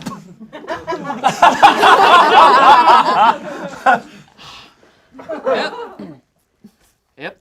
And then I quickly put him in a social situation, but he talks to you like he's trapped in an elevator, even though he's not. He's not trapped, but he acts like it. You seen there's gonna be a new Love is Blind? Yeah. They're using some of the old castmates. RR was a good movie. Stop 5 times. Open the doors. So that's Ian. Olivia. Olivia's like the girl at brunch who hasn't talked for 20 minutes.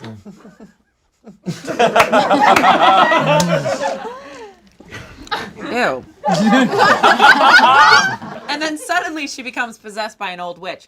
Yeah, napkin! Mr. Fork! It's a fork! Film me. It's a fork! It's a fork! Is that good?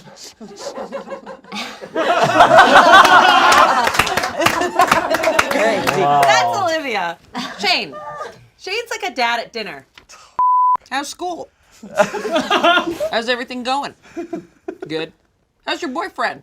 Oh, we got engaged, Dad. Oh, shit. Very good. Awesome. Yeah, can I give you a hug? Oh, that was unexpected. Oh my God. And then when you put Dad with his buddies, this is him. F***ing right! Yeah! That's Shayne. This is Chance. Chance is like, he's like your ride or die, right? Everything you say to him is important. Yes, you should. Do it. Do it now. I'll do it for you if you don't do it. Do it now. Do it. Chance, but there's also like this other side of him. It's like this networky side that people mention. Like, Chance will take you out to lunch because he heard you got in a car accident with the producer of NCIS. Oh my God, that's crazy. Your neck is all like, did you get his number? Do you have his number? You should send him your headshot and you should send mine just to make it like look casual. That's good. That's good. That's good. I like it. Angela. Angela is like a 16-year-old Italian girl who just found out someone has a crush on her. Oh my God, tell me. Oh my God, tell me. Stop. I'm dying. Tell me. Tell me. Tell me what? Tell me. Oh my God, tell me. And then when she finds out she's like a 2-year-old at the zoo.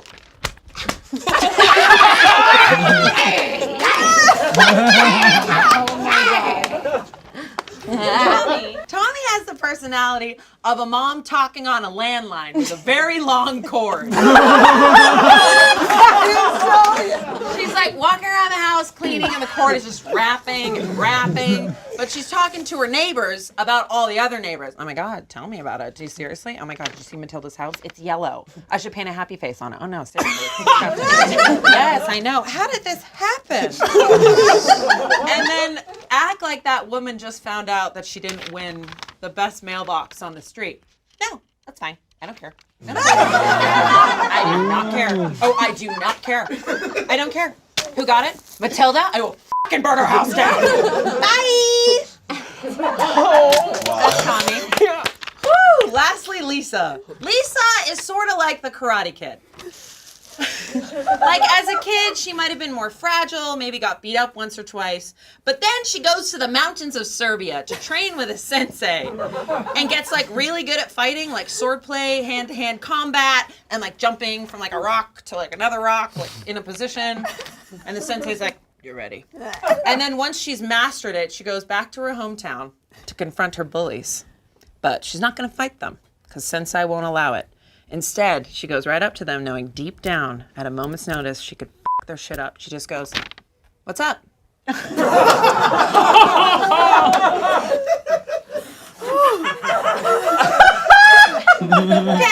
that's it. I love you all. Now I gotta die. She died with her legs crossed.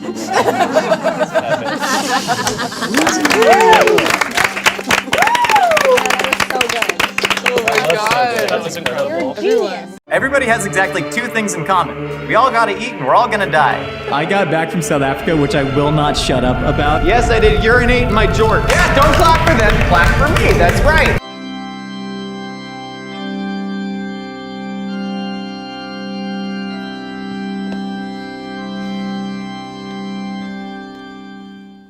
Hi everyone. Thank you for attending the memorial service of Mythical Chef Josh. Josh asked me to clarify that this is not a roast. He'd prefer this to be a sous vide, then smoked over applewood chips, low and slow for about 45 minutes. My name is Nicole, and I was Josh's friend and coworker for almost 4 years. During that time, I endured hundreds of thousands of unsolicited facts and depressing statistics. Because we were so close, it was difficult to differentiate between our social life and our work life. So instead of a eulogy, I've decided to present Josh an end-of-life employee review. We'll start with an overview of his performance. Mythical Chef Josh is 6'2",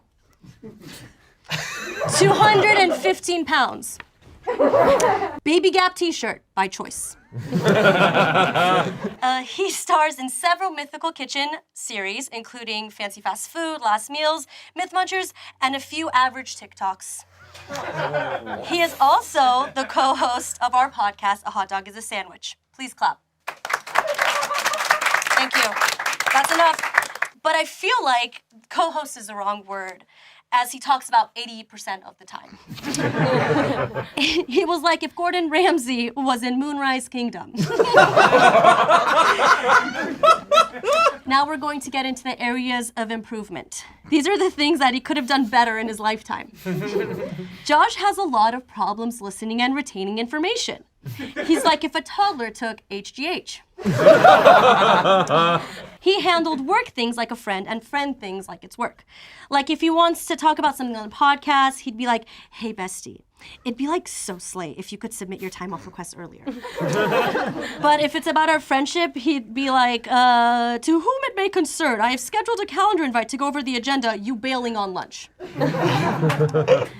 In terms of his personality, he always thought he was more like Charlie from It's Always Sunny in Philadelphia, but the only similarities they really have is eating over the trash can and they look like they sleep on a cot. Moving on, I've decided on some goals for Josh going forward. Number 1, be alive. Number 2, closed-toed shoes in the kitchen. Try it. It's actually pretty common. Encourage it even. Stop wearing flip-flops, Josh.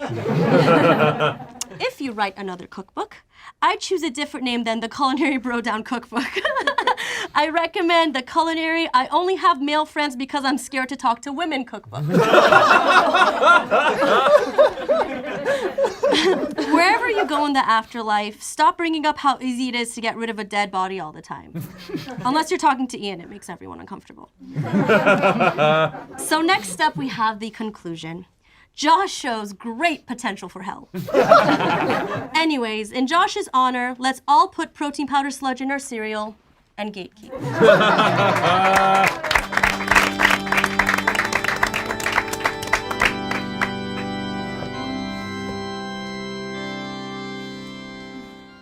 I'm the medical examiner who performed Mythical Chef Josh's autopsy.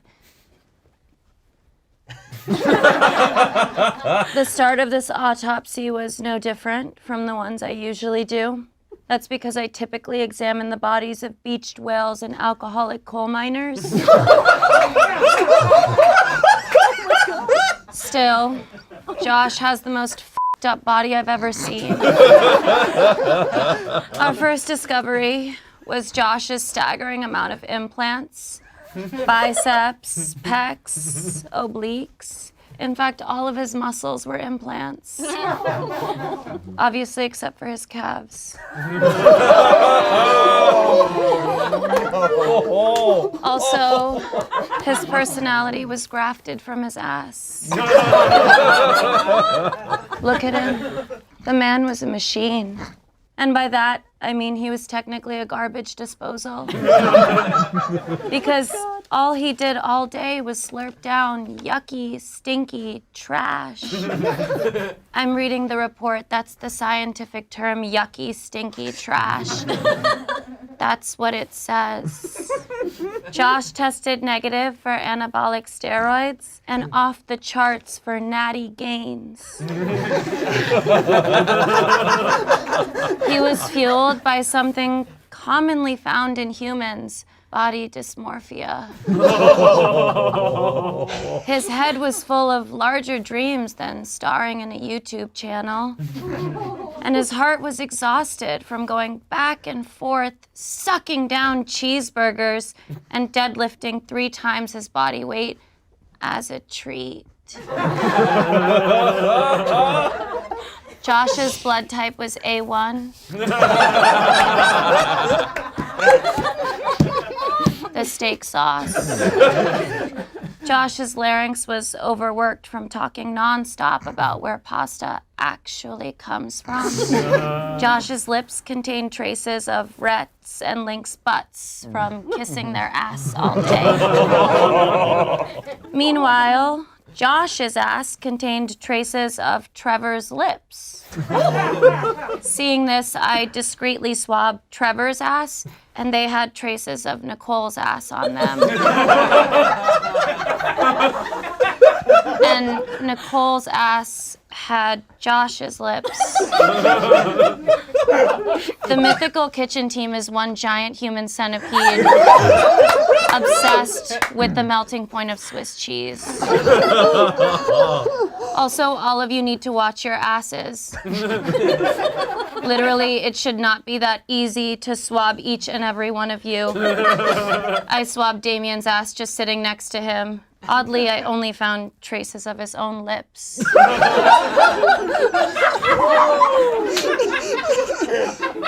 Josh's abs were 4 Hawaiian rolls taped to his stomach in case of emergency. I thought he had a 3rd nipple. It was a pepperoni. And of course, Josh had what we in the field call a pig in the blanket. By that I mean he was always wearing a condom because he was, quote, working on a marinade.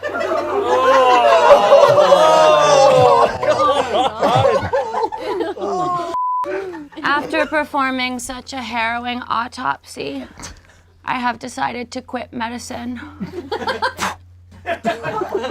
This is my last day, but I'm excited to take on a new position, handling a major public health crisis by defarting the Mythical Kitchen office.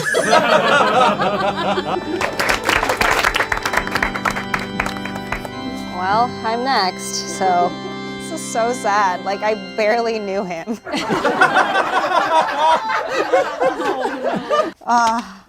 Well, damn. I am deeply saddened by the loss of Mystical Chief Josh. He was very talented, very strong, and wore glasses. Okay, but let's be honest. His job was super easy. You cook some food, and then you film it. Like, what? I do that. I cook, I eat, I work out.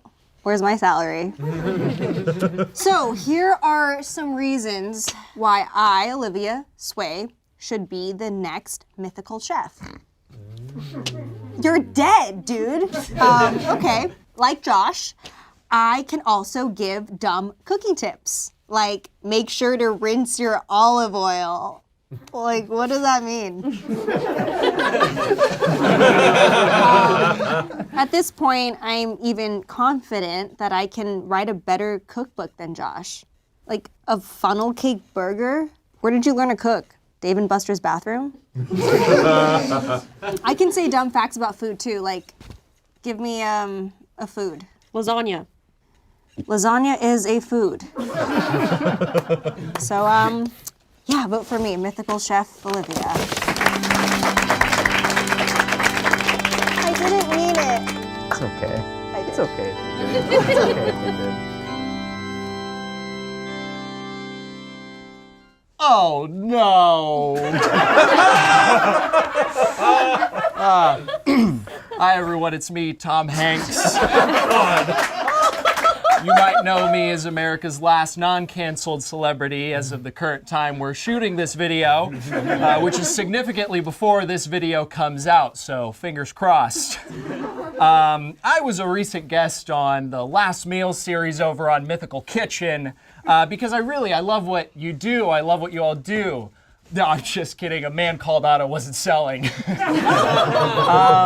I'm here today to eulogize Josh by giving you some behind-the-scenes play-by-play from the time I spent in his office.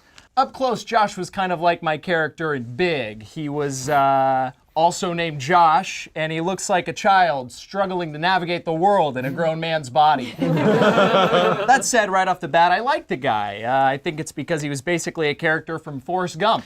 He had a buzz cut. Instead of running, he compulsively did CrossFit, and if he started talking about shrimp, he wouldn't shut the fuck up. Afterwards, I tried to exit the studio one way, and people said, "Don't go that way. That's Josh's fart corner." They said, "Josh will tell you it's his sneeze corner, but the sneeze sound didn't work as well as a cover-up as he thought." Oh, no! Josh tweeted about how after the interview was over, I asked him what he was reading right now, but that's not quite the truth. You see, I asked him if he could read because a producer had been holding up a sign for 15 minutes that said, "Wrap it up." You know, this was one of my hardest roles yet. To prepare to spend a time in a room with an unbearable egomaniac, I actually went method and had dinner with my son, Chet.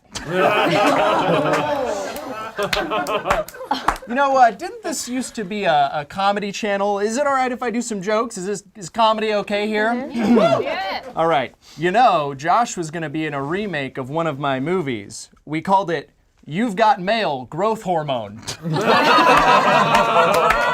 Overall, Josh and I had a lot in common. I'm a great actor, and Josh really acts like he can cook.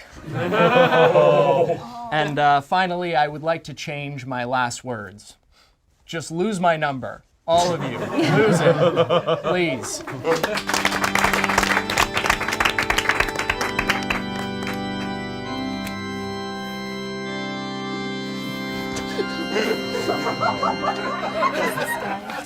What's up, Primals? It's me, the Liver King. I'm sure you might be confused by my appearance.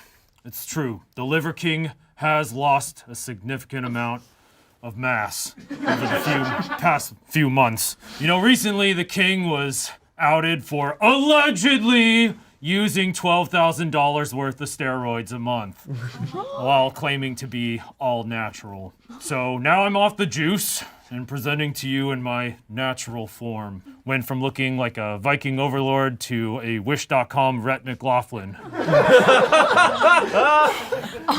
Oh, man. Oh, sorry, you thought the beard was real? I mean, the muscles weren't natural. You really thought the beard was gonna be natural too?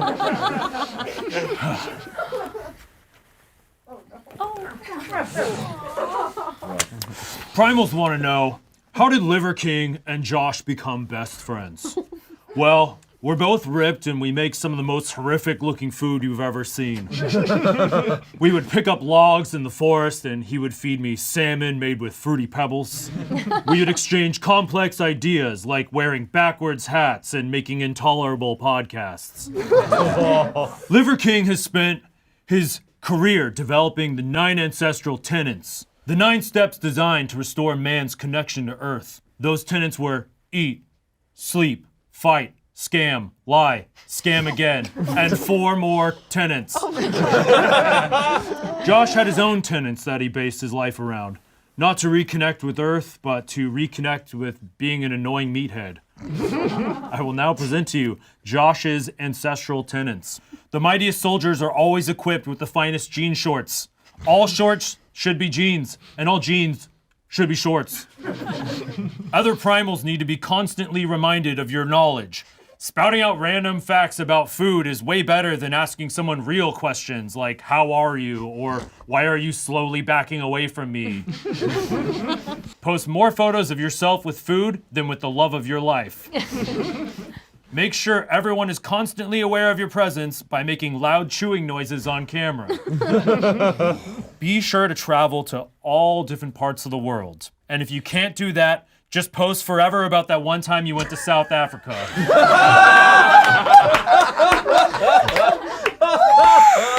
And finally, this last one, leg day. This one's left blank. Well, without Josh, Liver King needs a new compatriot, someone who practices physical excellence. And I've considered a couple of you due to your current habits. Shayne is a contender because he looks like he's sneaking hams into a movie theater. Damien is also a contender for keeping resistance bands at his desk and using them very loudly. But don't worry, he only uses them about once a month. In the meantime, I will be going to where all canceled YouTubers go. So follow my channel as I train to become an MMA fighter. Thank you. They're real, man. They're real. Believe it.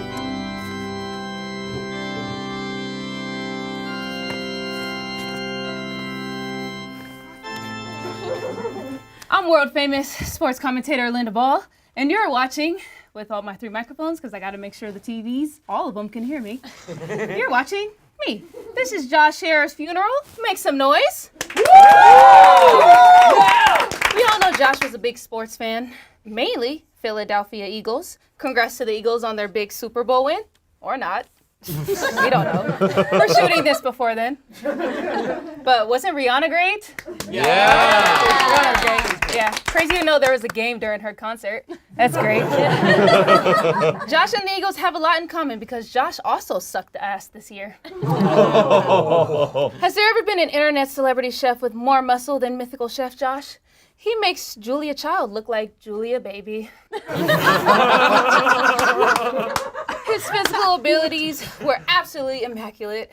Josh was a track and field star at the great UCLA, which coincidentally stands for Uncool Loser Asshole. He was an athlete, but he walks around the office the way a duckling runs for its mother. I mean, watching him intro a video is like watching Michelangelo intro the Sistine Chapel. I'd be curious if any of you have heard the extended version of the show's intro, Mythical Kitchen, where dreams become food, food becomes shit, and shit becomes Smosh content. Josh has been featured on such lists as the Forbes 30 Under 30 and 5 Chefs Who Are 5. He interviewed amazing guests like Tom Hanks and Josh Peck. He also worked with lackluster guests like Damien Haas. That joke was a stretch, but much like resistance bands from rumor has it, Damien uses in the office very loudly. Undefeated by all foods except for celery, he says it's because he doesn't like the taste. But the real reason is because he doesn't like the food that's louder than him when you're eating it. Josh always stood up against adversity, like when he made his friend V, also me, go to CrossFit even though she didn't want to. I heard more grunting than a prize pig at the county fair. He always took great care of his body. After a podcast recording session discussing if a fork is a sword or whatever, Josh would always be sure to hydrate with a fresh thirst trap. Who could forget about such classics as Buff Guy Holding Ham, buff guy holding sandwich, and every Tinder user's nightmare, buff guy holding fish. To honor Josh, instead of hanging a jersey, we have a beautiful pair of jorts over here. These are ugly. Josh, you will be missed, and we are not going to retire your number because you don't have one.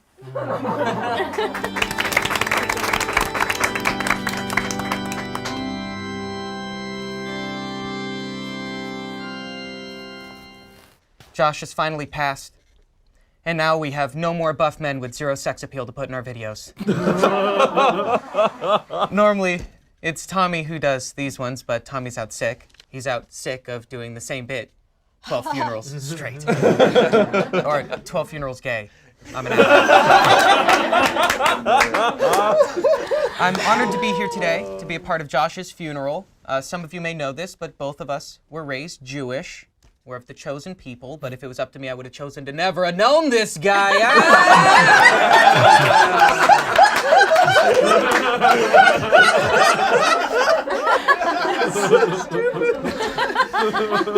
In line with Jewish tradition, before we bury the body, it must be washed. Luckily this morning, before he passed, which was in the afternoon, Josh bathed in his daily bath of pasta water and creatine, so that's also the smell. As well, in a Jewish funeral, you're supposed to bury the body in a very simple box. So luckily today, we've got one that is covered in Smosh branding. All right, Josh's will. Now to Olivia. Josh has left you his croissant recipe, which of course you won't be needing because you're already flaky and way too expensive.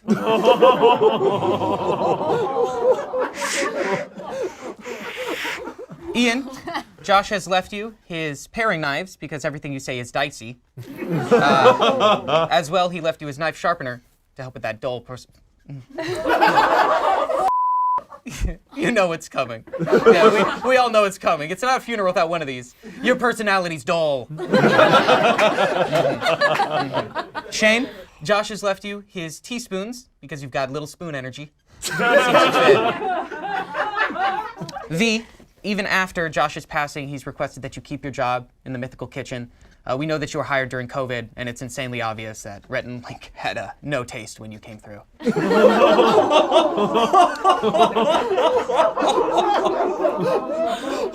Nicole, Nicole, this is interesting. You don't get anything cooking related from Josh. You said you don't need any new cooking materials, just his jean shorts, because he always seems to cut you off. Trevor, Josh has decided to leave you with some lion's mane mushrooms because you look like Eddie Redmayne high on mushrooms.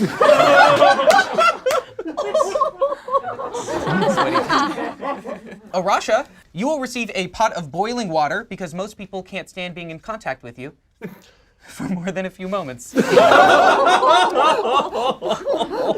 I felt bad in the middle of saying it. This one, Damien. Damien, you will receive Josh's corner office so that you can finally use your resistance bands freely, which for some reason you thought was a smart idea to use next to the writers who write all of the jokes for the funerals. Josh, you will be missed, and it's safe to say that hiring you was the best decision Mythical made since finally kicking Smosh out of their office, so thank you.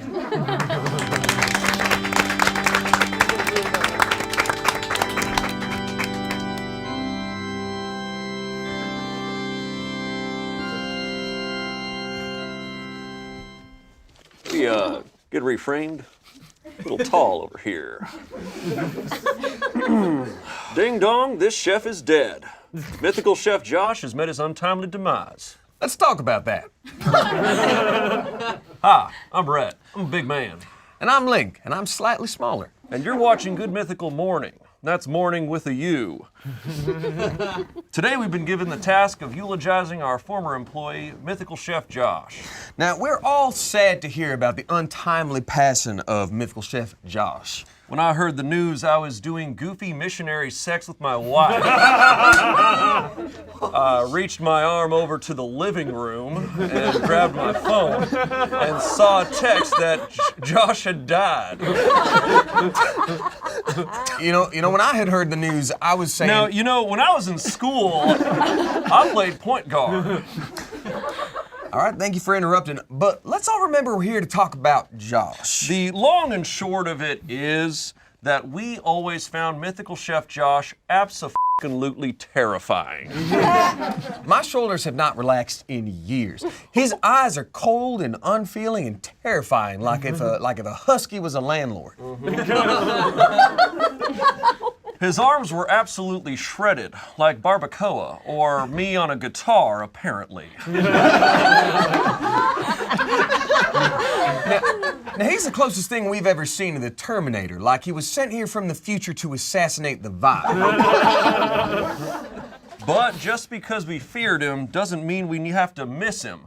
Kind of like Damien's resistance band workouts, which he's definitely not going to do anymore.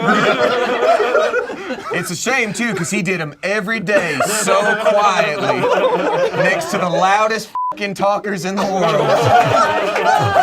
As they spoiled every episode of every show the day after it came out. I have heard. Have you guys seen Severance yet? Oh my God. Now, frankly, I don't know what we're going to do without Mythical Chef Josh. Yeah, who's going to help us run our food podcast? Everyone knows the best part about food is listening to someone talk about it with zero visual aid. All right, well, so let's just settle this right now, all right? Hot dog is a taco. Taco's a type of pizza. Pizza belongs in your glove compartment, and I am pissed off. Yeah. Without Josh, who is gonna blankly stare at us like a cardboard cutout in front of an army recruitment table? You know, before he died, Mythical Chef Josh is the one who helped us pick all of our video titles by drawing things out of a fishbowl. Now we're gonna have to do that ourselves. All right, let's see here. Yep. Okay, we've got Will It Taxes. Let's go here. What's the best napkin? Taste testing horses. I think that's legal. I think that might be legal. Now, let's see. We tried every cup. All right, so Cheesecake Factory versus Cheesecake Factory. All right, f*** it. All right. Mythical Chef Trevor does our wives. All right. Good luck getting Goofy Missionary right. Little tip, big guy, it starts with across the bed instead of up and down. That's right. Most of my body is off of it. That's true. Yeah. Got a lot diagonal, if anything. Now, anyway, that's our filming slate for the next month. Yeah. Going forward, we'll be doing our best to replace Josh, and I think we found the best candidate. So far, our best bet is a Doberman Pinscher with an apron. Be sure to check into Good Mythical more where we will be eating Mythical Chef Josh. It's part of a new series we're kicking off called Will It Haunt Us? And be sure to join us next time this happens, which of course will be when Mythical Chef Trevor dies from being annoying.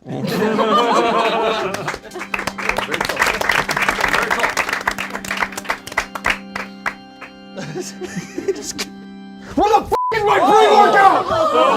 Oh no! Hey everybody! I am briefly alive. Actually, all the creatine and trans fats just put me into a brief coma. I will die again. But meanwhile, I just wanted to say something to y'all. One, Rhett and Link, this is by far the most we've ever talked outside of the Mythical office. In 5 years. I've worked for you for 5 years, and this is actually, if we were to time it, significantly the most. So thank you for that. That makes me feel really supported. As far as the people behind the mask, y'all are just mad that Will It Taxes would get 3 times more views than anything on the Smosh main channel in the past year and a half. That's what's up. Views are down. Rev is down. We all know it. It's what up. Anyway, everybody. I have been writing down a bunch of petty resentments in the office, just in case, for the past 3 years. Olivia, if you prepared to be the new Mythical Chef like you did for this roast, my God, that place would just crumble, so I'm not worried about it. What an absolute hack job on that. Sometimes you think the words will come to you, and they just don't. You know, we've all been there. Ian! You are the professional media version of the 35-year-old who crashes high school parties to give out whatever the shitty hipster version of White Claws are. Damien, you look like the 35-year-old lead singer of a Nightcore-themed emo band that would be playing at the high school party. And then, fair enough. If you started the band, I'd probably listen to it. Olivia, we once competed against each other. I'm back. On Food Beppardy, and I put up the highest score of all time. Right before that, you said to me, I'm also into food, and I just think that's hilarious. Shayne, I didn't know you were a real person for like 6 months. I just thought it was Courtney doing a bit. I was like, wow, ASU Online, weirdly specific. I would have chosen Pepperdine Satellite Campus in Irvine. Noah Grossman, my Jewish grandmother said she couldn't imagine being more disappointed with her grandson's career choices, and then I showed her a picture of you. Congrats, you will never be able to get buried in a Jewish cemetery for no specific reason either. They'd just be like, oh, Gewalt, get him out of here. Arasha, great to meet you. That was hilarious. Unreal. Just great stuff. Cool, all right. Trevor, if you were born any time period other than the current moment, you would have died before reaching puberty. That frail disposition would have been wrecked by cholera or manual labor, maybe even just a light rain. Nicole, if you say you didn't grow up in the, quote, nice part of Beverly Hills one more time, I'm going to start the f***ing Occupy Mythical kitchen movement and camp out next to your desk. V, I know you steal my ground turkey out of the fridge. I know you steal my ground turkey. That is not communal ground turkey. I bring that ground turkey from home. It is bought with my money. Stop stealing the ground turkey. And who the f*** is that guy? Oh, me? I'm Lily. I'm Saxman. And I'm sad that Josh is dead, but I'm excited to see him finally go to hell and reunite with his parents. And that is my out.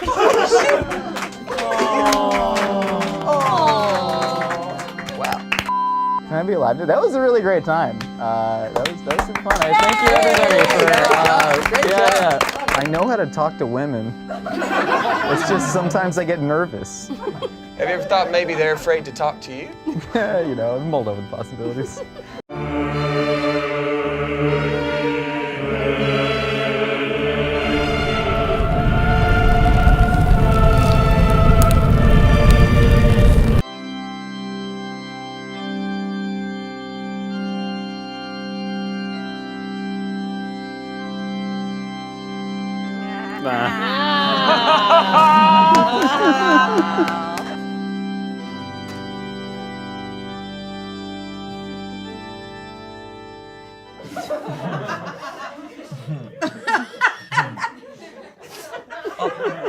Oh my God.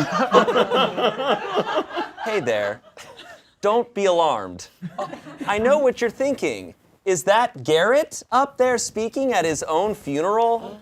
Don't worry. It's not. You're not seeing double. You see, I am a perfect AI duplicate of Garrett Palm. I was designed by the government in a secret project to make sure that every YouTube channel could still appeal to hipsters over the age of 40. As you can see, I am just like Garrett in every single way. Absolutely perfectly identical. Our team pulled many influences for my design, including a kindergarten teacher who lives in an RV. And a guy who eats at the cafeteria in a grocery store. I have been preloaded with many personality traits, including vegetarian.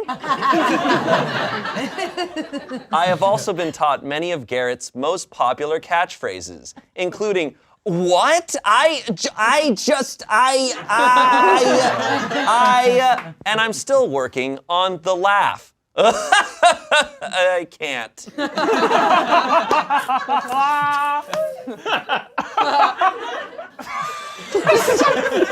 Much like Siri and Alexa, I also have an encyclopedic knowledge of coffee. Ask me a coffee question. What is the difference between the flavor profiles of Ethiopian roast and Colombian roast? Great question. Yeah.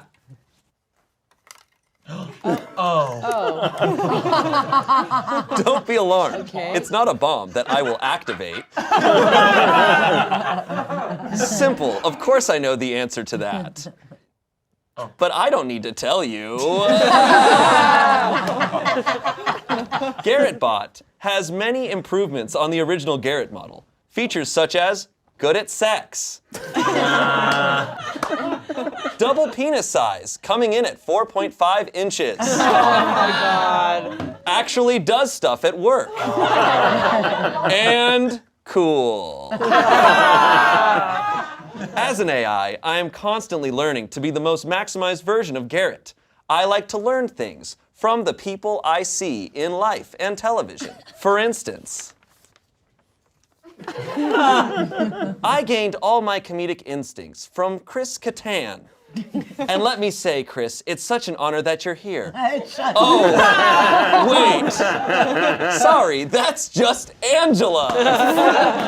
I've studied Noah for a long time. He's an expert at eating shit on this channel.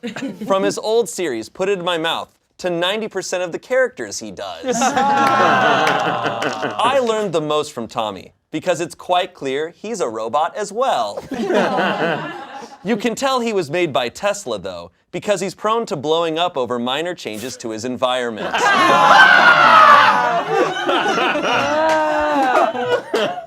Great. On Eat It or Yeet It, I have based many of my meals off of Amanda, mainly because she looks like shit, smells like shit, and is overall a massive piece of shit. Thanks, man. Yeah. I wasn't able to learn anything from Chance because Chance and I couldn't be more opposite. For instance, you're black, I'm a robot. You're gay, I'm white.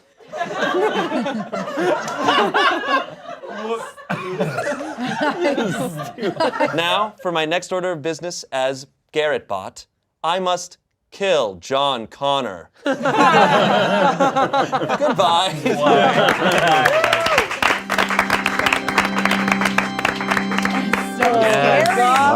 Ew. That's not good. That's scary. Ew. Ethiopian and Colombian aren't roasts. Boo!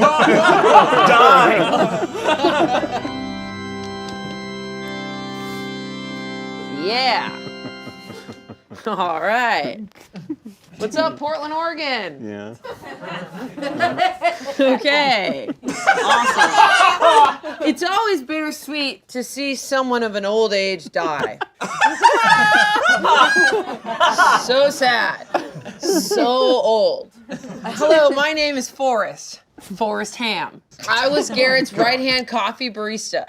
I saw him every morning till the end, man. He came in so often that I remembered his coffee order by heart. Good coffee.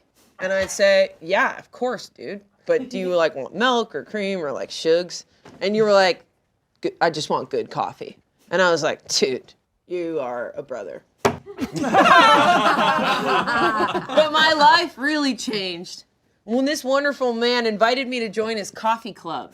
This motherfucker had a coffee club where people would drive to his house to taste and discuss coffee. How fucking cool is that? Seriously, dude, you're a fucking legend. I literally can't imagine anything cooler. So anyways, we had a packed agenda for the coffee club, right? And we weren't allowed to sleep over. We slept outside, but that's totally fine. Coffee club. Yeah. And it was always a gathering of the most intelligent minds. Garrett, Brennan. Yeah, the most intelligent minds. We invited this guy, Shayne. It's a Shayne, but he said he was busy, which was crazy because he actually didn't know when Coffee Club was. Coffee Club had a coffee code. Rule number 1. You must wear a Grateful Dead shirt that was thrifted from a Crossroads pre-1980s. And it must smell like pure asshole. Rule number 2, you must have a rescue animal that looks like shit. All right? Oh, no. If your dog looks too purebred, dude, you have to fuck up his teeth, okay? Okay. Rule number 3, you must be vegan. Okay, unless it's pizza.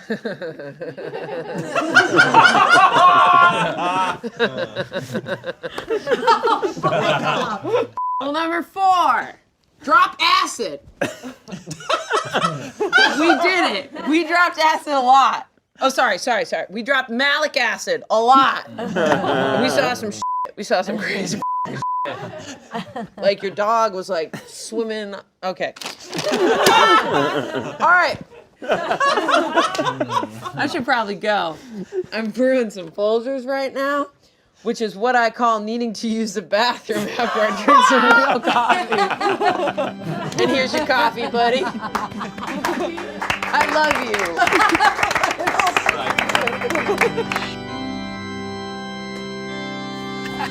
Hey, Noah, you want to take care of that? You got it? You got it. You got it.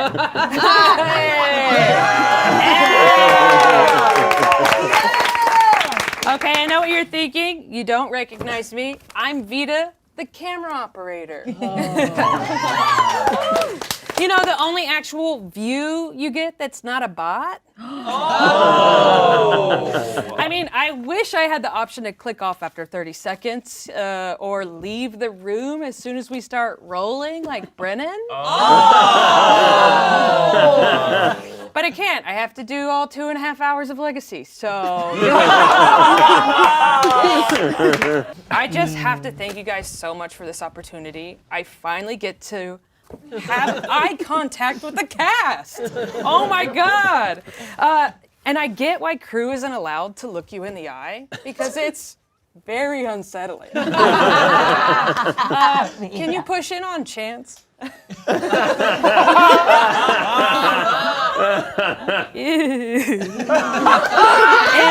for the audience at home, you might be familiar with my work, such as following Angela around in a close-up while she runs around the set going, or zooming in on Tommy as he uses the reflection of the camera to check every single little hair. I don't think we have to worry about that one too much longer, right?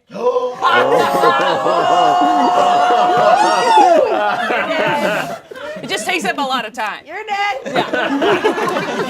Yeah. Or my most impressive work yet, being able to frame both Amanda and Shayne in the same shot. It's hard work. It's tough. It's hard really work. Hard. Yeah, there's 5 feet of separation. Yeah. But what you may not know about me is I'm actually a real life friend of Garrett's. Yeah. He got me hired here, and some might even say me being hired was the greatest contribution you gave to Smosh. Right after, hold on, I wrote it down. What was it, burger but cold? Okay, Chance, is that right? You know. You're familiar? Okay, got it. So I've known Garrett for years through improv, and I know what you're thinking. Wow, Vita, you have more improv experience than the whole cast combined. I do, and I'm not bitter. I'm not bitter, because I figured it out. I know exactly how this place works now. You guys don't do improv. You don't do comedy. Okay, everybody just repeats the individual catchphrase you were given by the merch department. Smosh.com, right? Anyway, it's so sad that he ultimately passed from choking on that clam dick. But before his untimely passing from choking on that clam dick, we were all so sad that he had to go from full-time to part-time. It was sad because we wouldn't get to see Danny that much. Anyway, the worst part of Garrett's death is that we didn't get to have a Garrett episode of Guess Who Slapped Me?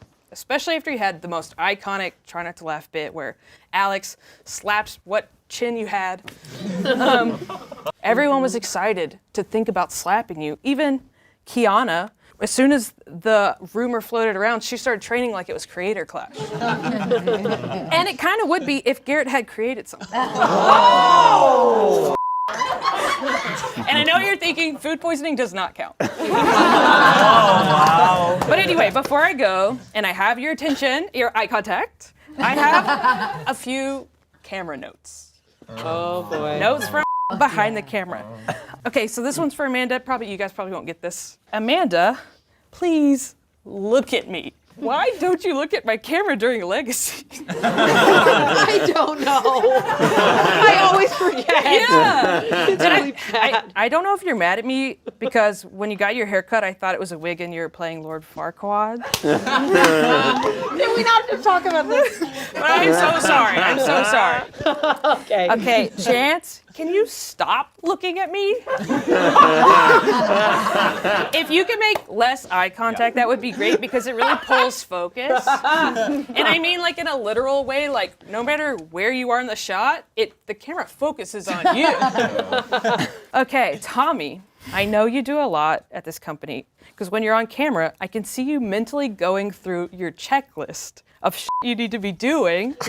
Everyone's having fun, and you just look upset and panicked. But I think it works because your brand's kind of upset and panicked. Right? Right.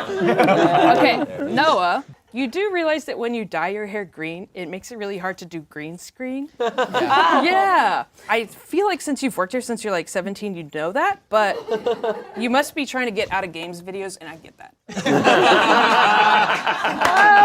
Okay, Angela, what are you?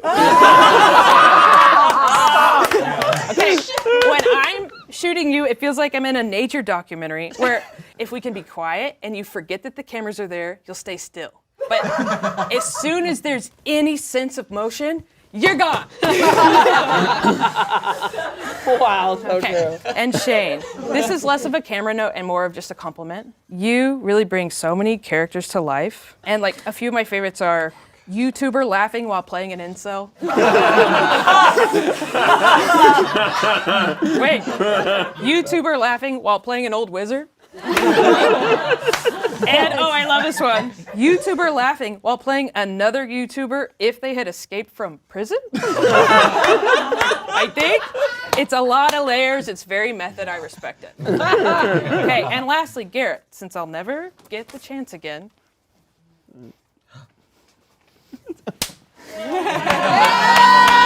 Oh my God.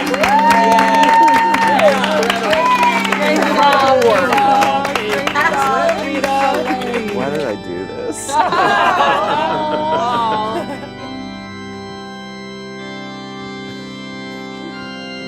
These are really my muscles.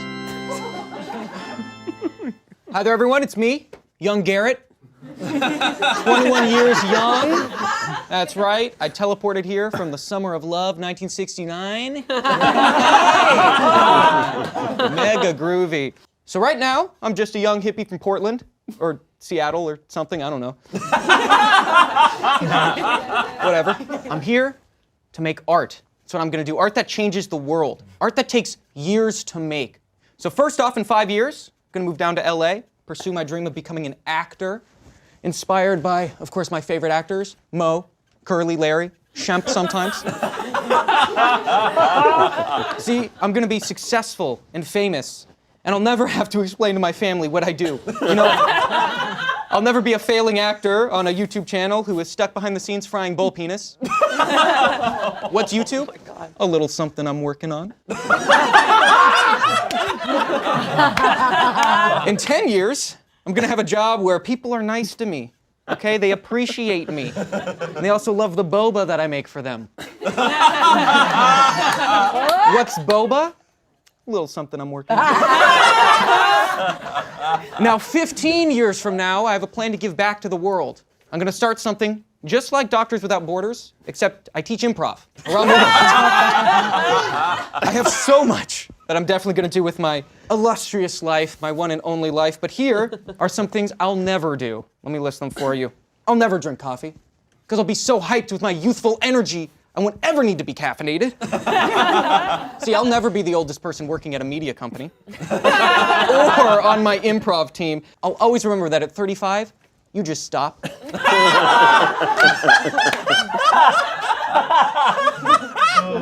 My future's gonna be great.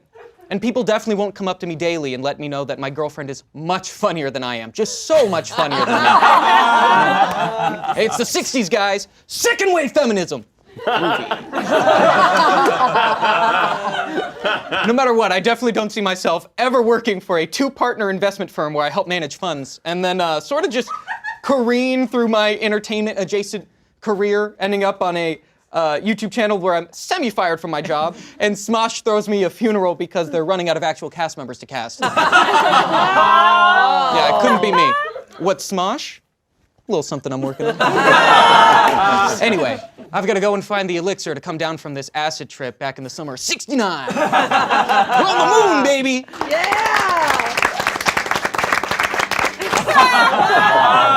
Oh my God.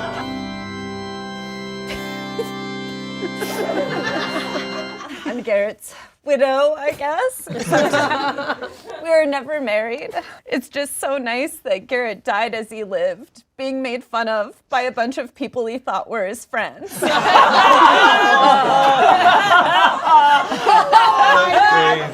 I'd like to thank Smosh for even giving us the space for this funeral. I actually applied to write here once and was turned down because my voice didn't fit. But Burger But Cold was my f***ing idea. An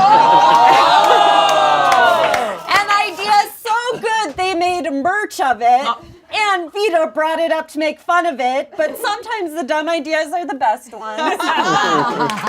Thank you so much. I guess my voice wasn't the issue, it was just paying a woman for her ideas. But this is about Garrett, or as his parents almost named him, Kirby or Bjorn. What?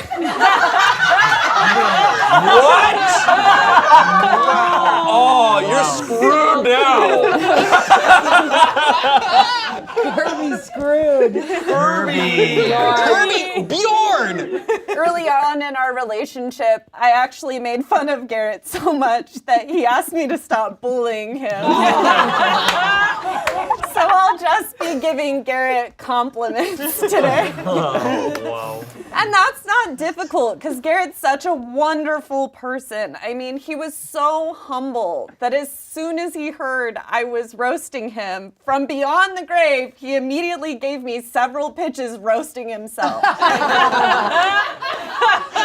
I didn't take any of them. I mean, I wrote on a Netflix show and Garrett got restructured out of a YouTube channel. Oh my God. Jeez.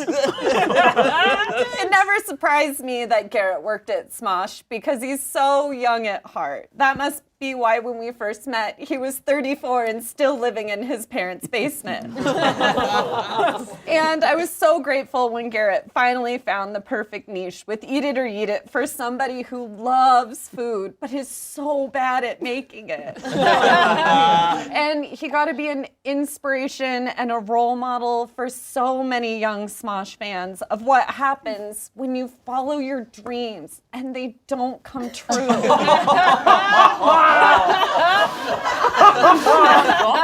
But Garrett was a wonderful and supportive partner. He always made me look good by being less successful than me.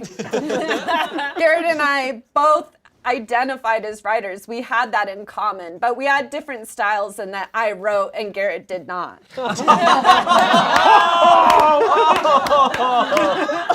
But Garrett, you know, he's always been a romantic. In high school, and this is 100% true, he fought over a girl by challenging another boy to a battle of poems. Oh, no. Wow. That is awesome. But one of my favorite things about Garrett is that he was always a dreamer. From day one, Garrett told me he was 6 foot until a doctor recently diagnosed him as not even 5'11". He also was the king of starting things and never finishing them. His CPA, his nonprofit for improv in India, the 15-minute workout he tried to do literally yesterday. That's what killed him. What else? Oh yeah, most of his sentences. Garrett leaving things unfinished. How else do you explain why we were together for almost 9 years and he never asked me to marry him? I'm just kidding, it's on me. I reject the concept of marriage to Garrett. I just have a quick note. Garrett didn't actually leave behind any money for me or Danny, his son. Just several loan repayments on an Oni pizza oven he never took out of the box. Goodbye, Garrett. I love you and I'll miss you, except for all those times you started a 20-minute long dump while I was in the middle of a shower.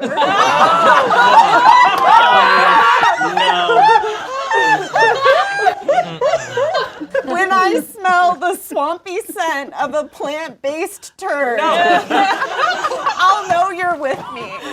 Thank you so much.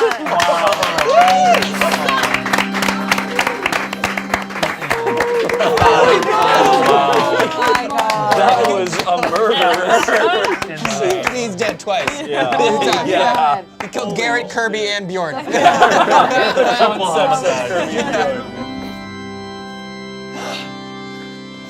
Oh, God. I have a very unique relationship with Garrett. When I first started working here, I was very excited to meet like-minded comedians and skilled professionals. Who I wasn't expecting was a 5'9" devil who looks like a Muppet went to UC Santa Cruz. Am I being too mean? Let's not forget that this man here forced me to eat cat food and filmed it. Okay? That video is just out there for the world to see, and now I could never run for president because of it. I remember when I first met Garrett. I was immediately greeted by this little scraggly creature with up teeth and his dog, Danny. On my first Eat It or Eat It, I asked, when do they replace this food with the fake food? You know, like the food that's not gonna send me to the hospital. They never switch it. Okay? This moldy Mr. Rogers has made a playground of hellish food. Okay? And we're all his little lab rats. How is this shit fucking allowed? Okay? He may look jolly, but his beard is full of soy sauce and garlic paste and deception. I bet you're so proud of your meals, Garrett. I bet you go home to your beautiful girlfriend and your moldy carpet of a dog and you say, oh, wow, I had an amazing day. I made a girl in her 20s who's so pretty and hot throw up in front of her coworkers. And I bet you love your little Garrett cam. Well, let's see how much you love your Garrett cam when I shove it up your ass and down your throat. What? Shut up. Before I went on Eat It or Yeet It, I was sent an email from Garrett asking what sort of food boundaries I had. I didn't realize that I had to put cat food. Maybe you should send the form again because I should answer a little more detailed. I wouldn't want to be anywhere near a big pile of disgusting dog shit. But then I guess Garrett couldn't be in the video. And what happens after I eat all that gross shit? Oh, I'm safe from the game. Who's gonna keep me safe from my own asshole after I'm eating spicy pig dick?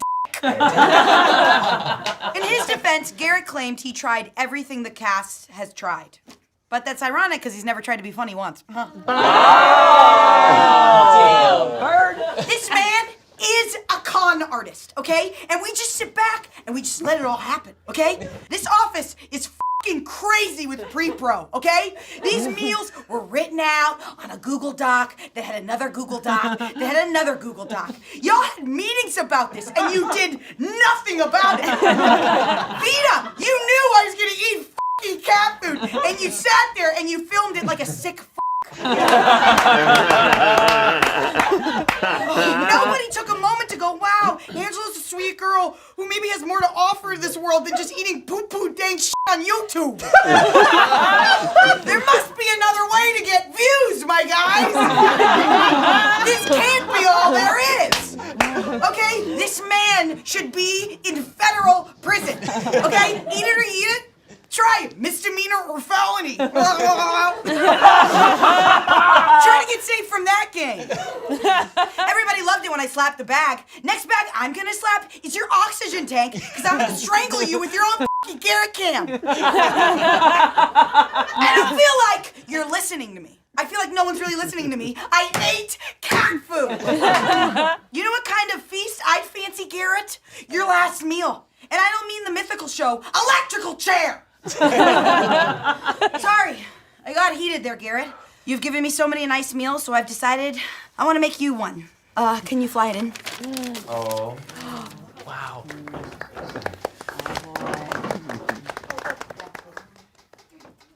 A knuckle sandwich!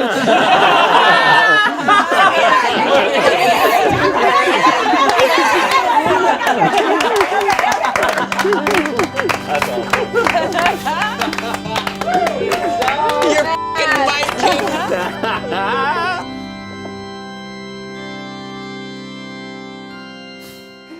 I just want to say that we're filming in a new set, and this change to my environment has me about to blow up.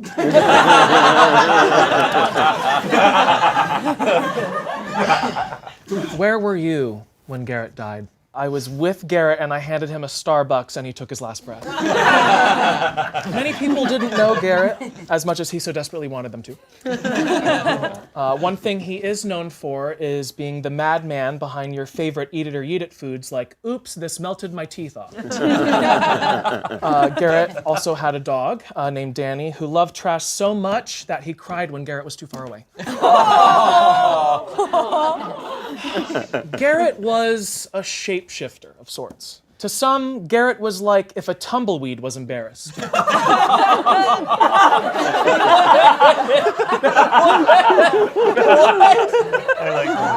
others, Garrett was the embodiment of when white people worry they did a microaggression. But to me, Garrett was like if a pair of cargo shorts had nothing in the pockets.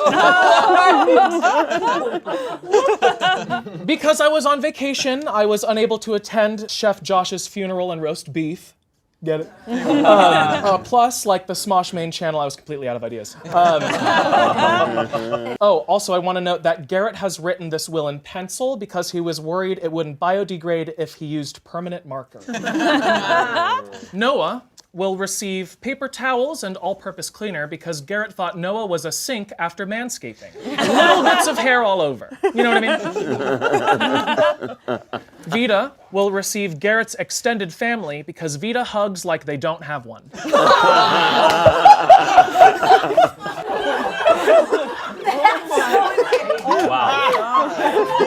How did you even come up with that? Amanda will receive a microscope so she can keep exploring her femininity. You got it, girl. Keep looking. On the journey. Tommy, thank you for putting me in here. Tommy will receive some whiskey, which seems to be his main supplement during his bulk. Shayne will receive Garrett's PR person because Shayne has never been canceled, unlike the show he was on. Rachel will receive sole custody of their dog Danny because she gets off on caring for scrappy, unemployable creatures that are ugly in a cute way.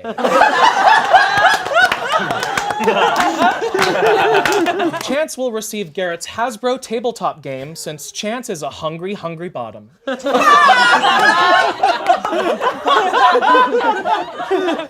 See, I thought I was gonna get that because I love gobbling marbles.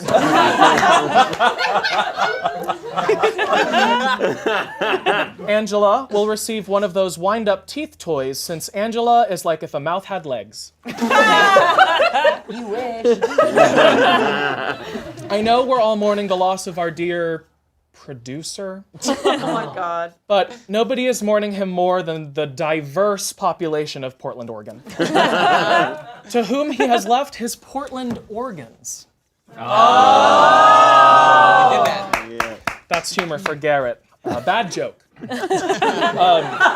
memory of Garrett, let's take a 3-week vacation and get confused when we get promoted to freelance. I'm gonna miss you, Garrett. Sorta.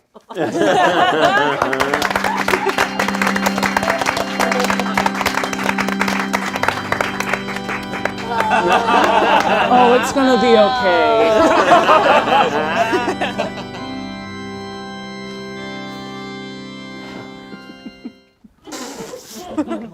Well, this is a fucking nightmare, isn't it?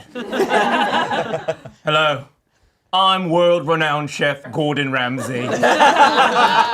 And today, I can honestly state that Garrett Palm was one of the most, if not the, greatest chefs of all time.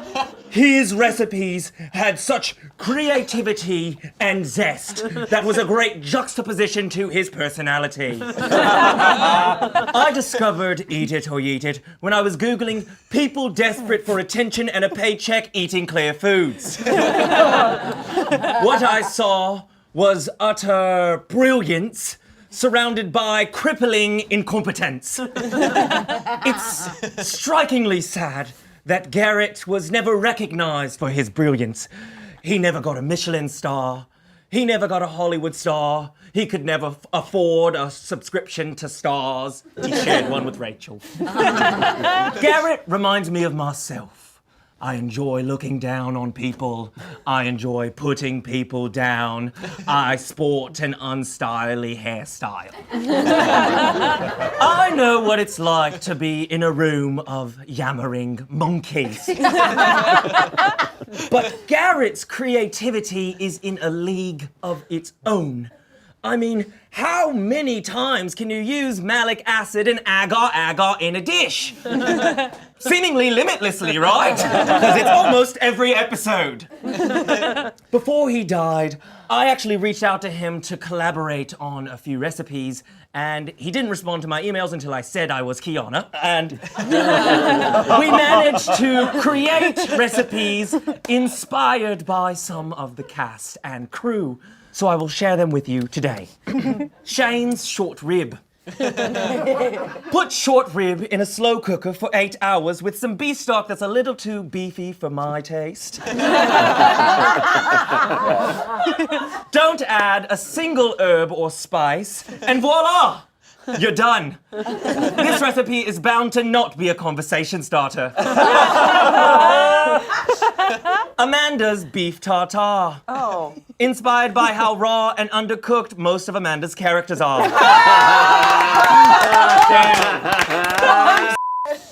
Angela's sizzling fajitas. This excruciatingly demanding dish will grab your attention from across the room with its spewing juices. Inspired by how Angela is the human embodiment of a Chili's. Not good. Not That's good. rough. Tommy's deconstructed beef stew. Carrots, beef, potatoes, onion, cilantro, rabbit, pork shoulder, chicken broth reduction, balsamic reduction, red wine reduction. And I know what you're thinking. That's too many ingredients. Some say it's got too much on one plate. But this recipe needs to desperately differentiate itself from other gays' recipes.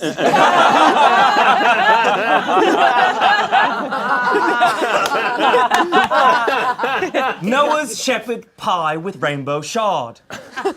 Because Noah looks like he should be herding sheep at Coachella. Vida's beef jerky, inspired by how damn jerky her camera movements are.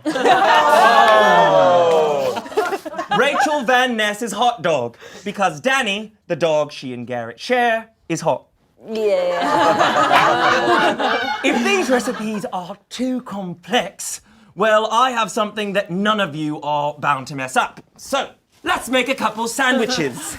Amanda sandwich, it's a millennial sandwich. Angela, functional alcoholic sandwich. Tommy, chronically online sandwich. Noah, Sid from Ice Age sandwich. Give me the rest of the food. Yeah, right? Damn you. You mother. Vida, Ellen DeGeneres sandwich.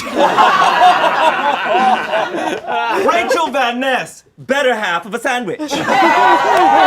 And, oh, would you look at that? 3 pieces of white bread sandwich. Bon appetit. Yeah!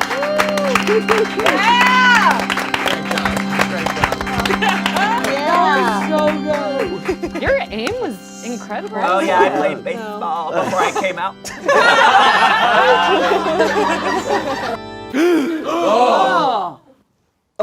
Wow. Oh, guys, that was great.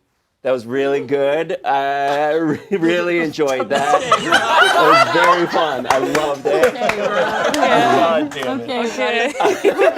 Okay.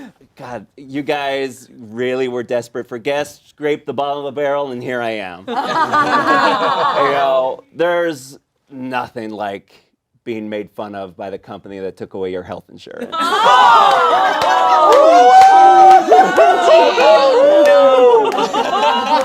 like that. Before I passed, you know, I spent a lot of time. I've watched a couple of these. I've worked with you all. I have some notes. You know, you all are doing a great job. So these are just nitpicky notes, okay? Chance. Yeah. I've enjoyed seeing you take full advantage of the opportunities here at Smosh. You really know how to work a room, or the important people in the room. Just one request, please stop referring to Eat It or Yeet It as a networking dinner. Shayne, you need to work on your grind. Your coffee grind! No, you make coffee.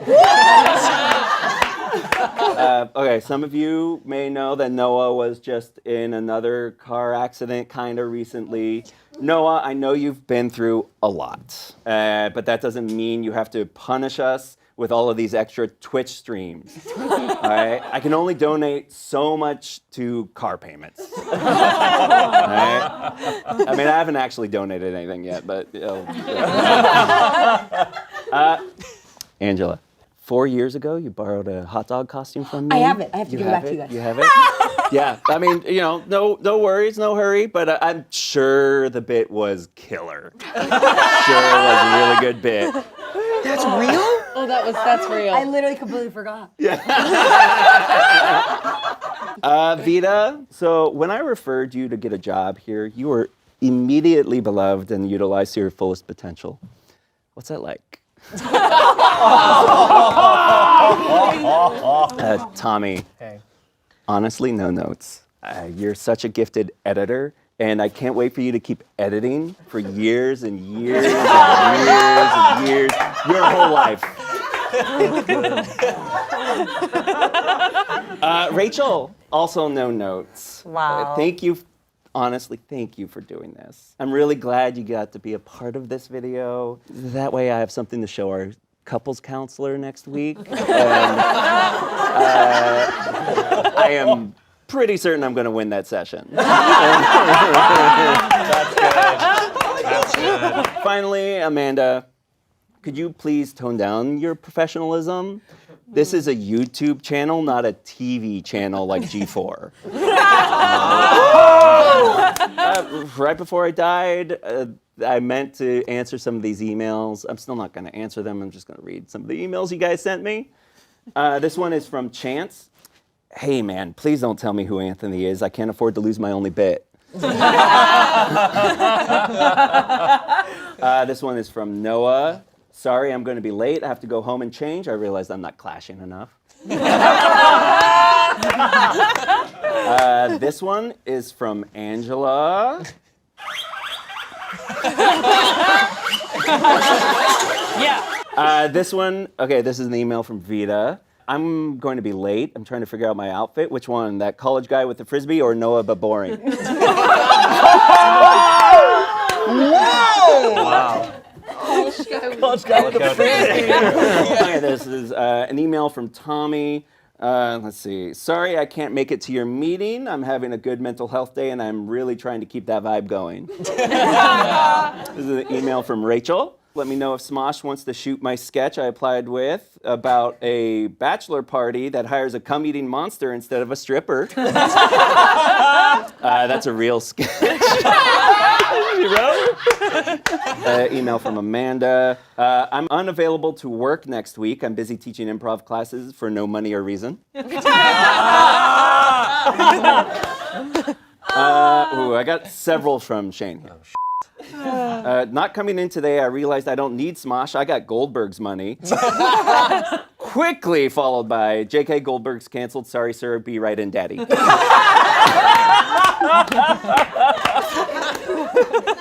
Totally Shayne's email. Thanks for taking my dumb idea and making it a much better show called Eat It or Yeet It that actually makes money on the channel. Also having one for Ian. He doesn't seem to be here right now, but when is he ever? So, Ian realized I've been running a YouTube channel for 20 years, but I don't know how to run a YouTube channel. That was sent at like 4 in the morning. Anyway, it was so great seeing you all here. I wish I could have seen you all at the Christmas party, but didn't get invited. So, That's real. That's real. That's real life. That's real. That's real life. Why didn't you get invited? Don't worry about it. Don't worry. Don't look at me. Don't be perceived.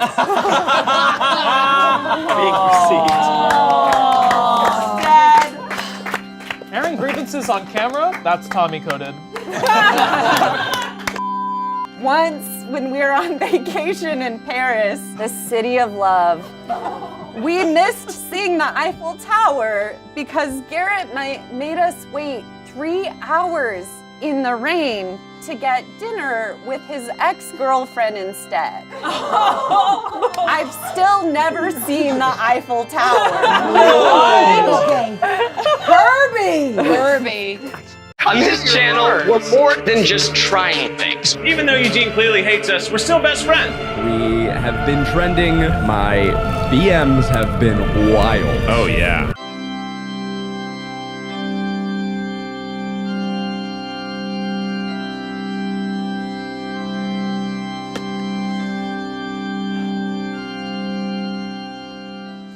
Hello, everyone. Welcome to the funeral roast of the Try Guys. I am Redacted. I am a podcaster and truth seeker. I just like to quickly plug my podcast called Why the Government is Trying to Kill You, sponsored by Squarespace. Before I begin, I think we need to address the elephant in the room. Thanks, man.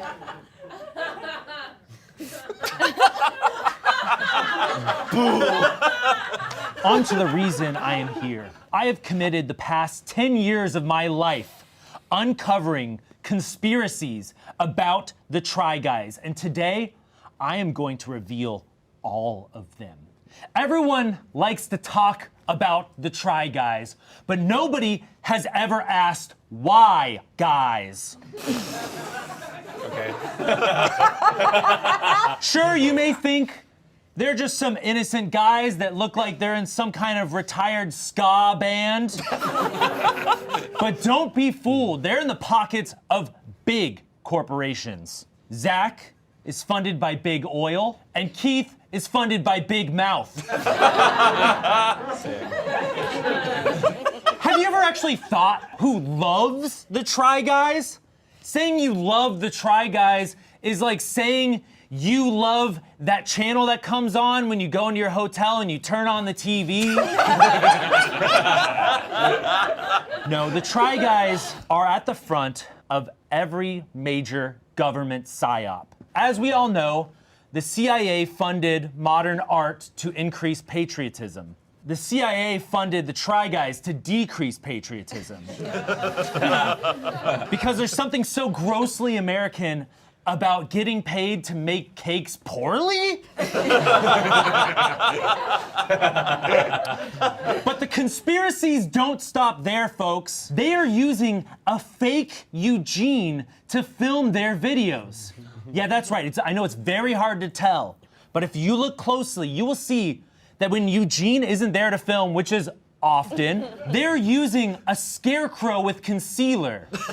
Now, surprisingly, that scarecrow puts in just about as much effort as Eugene does, so it's really hard to notice. I mean, just look at their series. Eat the Menu is to promote obesity. Without a Recipe is a psyop by the Barefoot Contessa to sell more cookbooks. And their vlogs, well, their vlogs are just plain bad. Now here's another truth bomb. The Try Guys movie and Keith's off-Broadway production were a conspiracy for the Try Guys to lose thousands of dollars. That's good. Look, you can find out all these things if you just pay attention. And much like the Try Guys, you have conspiracies. That's right. Shayne Topp is trying to do the splits in the hopes that his balls will finally drop. Stupid. I love it. Arasha was born after 9/11, which is a government conspiracy to make me feel old and really bad about myself.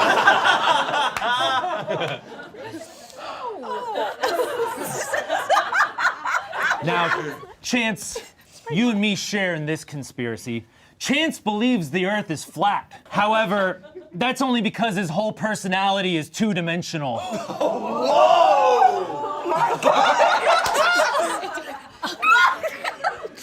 It's okay, baby. That was good. Now, Kelsey here is a friend of the Try Guys, also on their podcast, Guilty Pleasures. Kelsey, you may not know, has chronic pain. What you don't know is she uses that chronic pain to distract from the pain of being chronically unfunny. Oh my God! Damn! I love it. Damian Haas. Oh, God. You know, last time I dropped a pretty heavy fact on you about you being unfuckable. I'm sorry, but blame the government.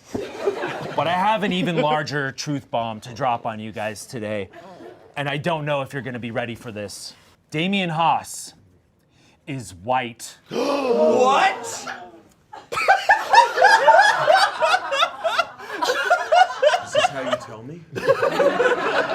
That's about it for me, but I just have one more important thing to share with everyone that the government does not want you to know. Oh. If you go to smosh.com right God. now, there is a new great roast shirt that you can purchase. Get your bag, It's bitch. pretty awesome. It's pretty awesome. Now, stay safe, and I hope you're watching this through a VPN.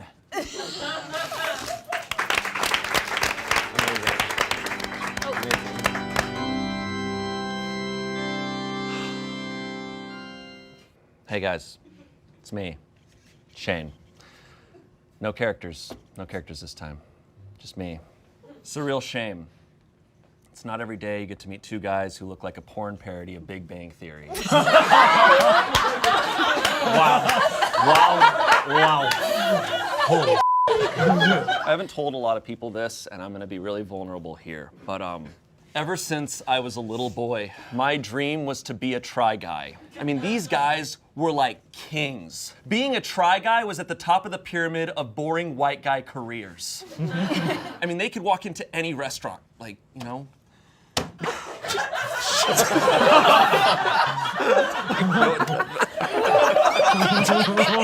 Many people don't know this, but back when the Try Guys started, back in 2014, 2013, I auditioned to be a Try Guy. And I went into that room and I gave it my all. I tried so hard, but I got beat out by someone else. Someone else that they said would be more loyal.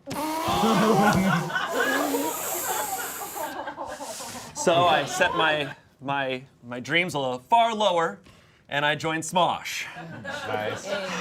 I never gave up on my dream of being a Try Guy, even here at Smosh. I would say I'm the biggest tryhard here at Smosh, and that's saying something because I work with Courtney and Damien.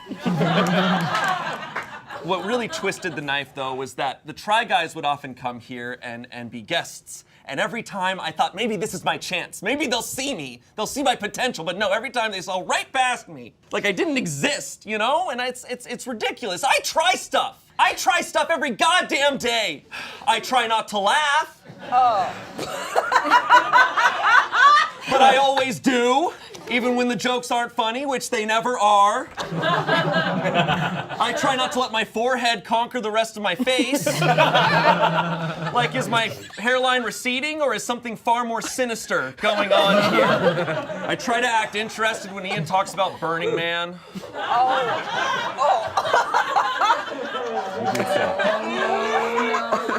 I try to understand Damien's obsession with crows. Yes! Oh, sorry. And his one joke where he says all of our names just slightly wrong. It's been really funny for years. I try so hard to say one thing that they don't turn into a shirt. Yeah, there it is.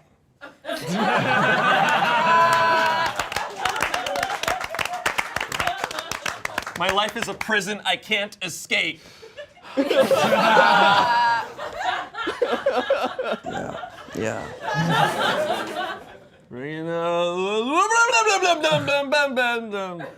there it is. No,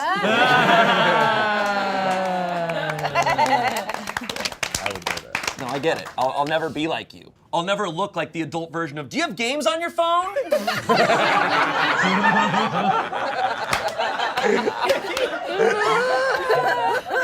I'll never look like the only groupies at a Jack Johnson concert. Or 2 junior correspondents at CNN. That's stupid. I'll never look like a guy who orgasms by going, oh!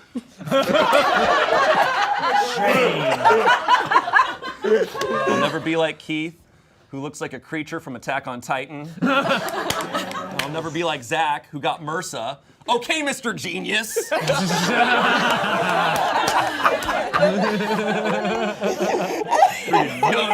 young Sheldon over there. Man, all I wanted was just to be in one Try Guy video. Then I would have been in as many as Eugene. So cool. There is an upside to working at Smosh, and it's that we'll never have a Ned situation because all of us are just a bunch of the most unfuckable losers on the planet. You know what it sounds like when we orgasm? Me neither. Because it never happens. No, you guys are actually so talented. I'm trying to do a thing where I say something nice in one of these. I'm actually a big fan. I always have been, and you guys are great, and you've always been so kind to me. But, you know, f*** you guys.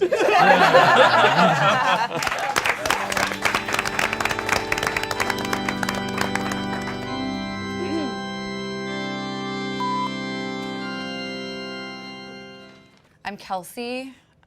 I host a podcast with the boys called Guilty Pleasures. My boys, they're gone. It's so sad, but let's be real. At least now their wives can finally start dating within their league.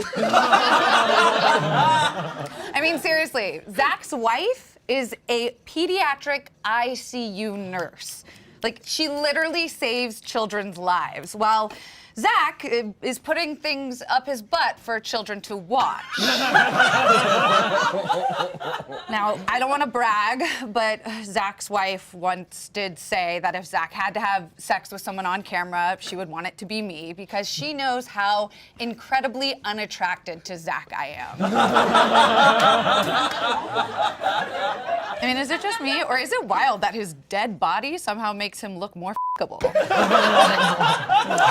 No. I will actually miss that because we did have a lot in common. We both suffer from chronic pain. I don't really know if that's a surprise though, because Zach somehow managed to make an invisible illness incredibly visible. I couldn't tell if this was his funeral, honestly, because he's looked dead for years. Zach's greatest fear in life was not being respected by the world and his peers, but buddy. He was unironically obsessed with the movie Trolls, but I just think that was him just trying to reconnect with his people. Zach had the most sensitive stomach, which he blamed on his Judaism, but I just think he was weak. He never likes to eat anything exotic, which is how I know his Peruvian wife Maggie never gets her pussy eaten. How dare you!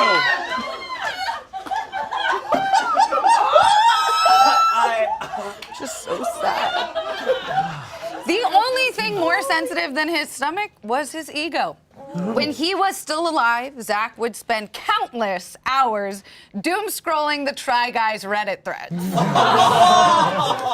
And then there's Keith. When I first met Keith, he yelled at me for not knowing how to zoom in properly with a camera. Yeah, I still remember that. It's weird you cared so much about image, but never your own style. I mean, I have never seen a man who dresses more like a middle-aged Republican while still managing to act incredibly gay. I can say that because I've eaten more pussy than Keith. Keith's wife is also out of his league. She's actually a professional beauty guru, which is sad that she never shared any tips with Keith. I mean, why does it always look like Keith is wearing a diaper? I mean, it's not just his clothes. His mannerisms are just completely revolting. He's always like scrunching his nose and has resting stank face and kind of cracking his knuckles. It's almost like if a Disney villain worked at Target. And he has the worst tongue I've ever seen in my life. I mean, it is a geographic tongue. It's disgusting. I can make the whole rest of this roast about Keith's horrible tongue. It's easily the most despicable thing in Try Guys history, which... No. Keith, he did have one good quality. He did drugs. If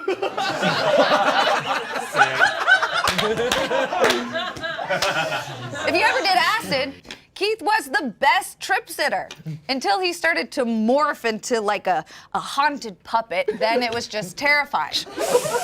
Keith wanted to pursue musical theater, but that would require him to actually come out of the closet. The Try Guys will be lived on by their book, The Hidden Power of F***ing Up, which is like if you asked ChatGPT to write a book after dropping it in the toilet. It's too bad, though. I mean, they just hired an HR company full-time. But like all the Try Guys materials, they were just a little behind the curve on that one. Before the Try Guys bodies are recycled into crash test dummies, I want to apologize to Zach for posting a video of his penis in a BuzzFeed video once. Thankfully, nobody saw it because it's so small. But I do hope you'll forgive me for that one tiny, little, tiny, small, baby little, microscopic mistake. Rest in peace, boys.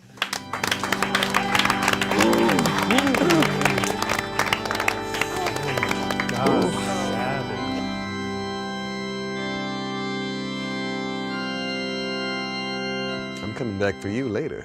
Come on!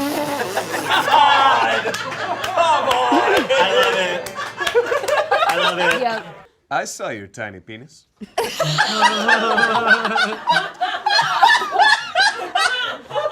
Hello, everyone. It's me. I'm the founder of the multi-trillion-dollar media corporation BuzzFeed. Yeah, I'm a bee. Never thought you two would be the first one of us to die, huh? Well, look at you now, dead. But I'll be there soon. In 2006, I was just a humble little bumblebee with a dream.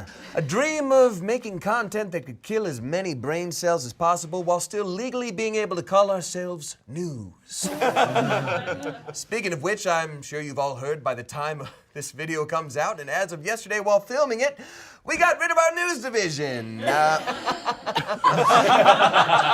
fine.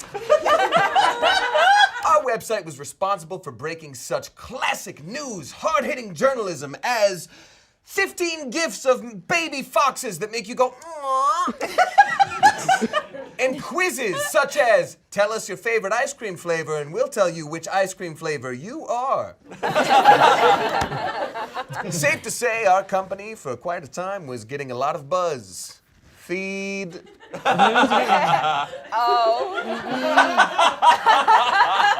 She liked it. We decided to expand into the video realm of things eventually, going after the demographic of 18 to 25 brain cells left. Enter the Try Guys. Now, where did I find this Ocean's 11 of former trombone players? Well, I went where anyone would go, the bread aisle of a grocery store, where these two were looking for new personalities. They were perfect, like the human version of a newsie cap. I would also mention Eugene, but Eugene is still in the Try Guys in the same way that I had a Canadian supermodel girlfriend in high school.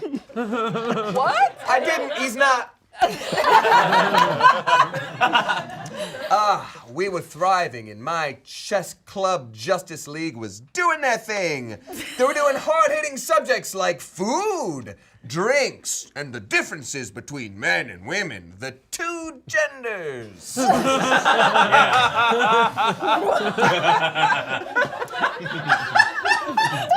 I put my whole sting-ussy into making you guys...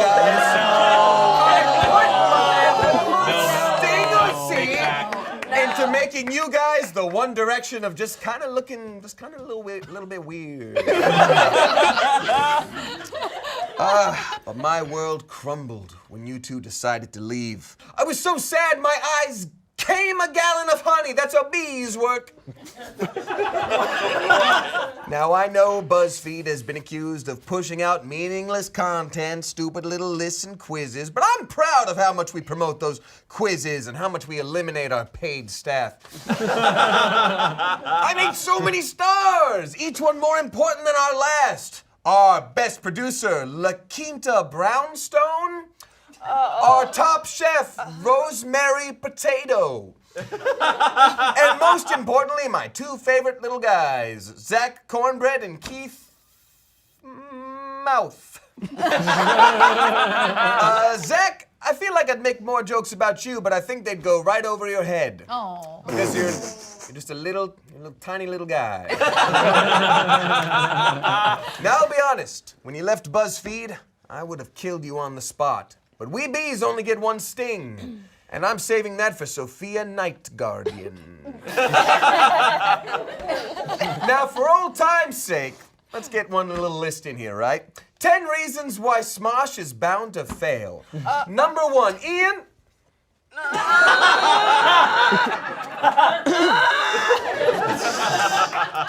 No, but seriously, you guys are great.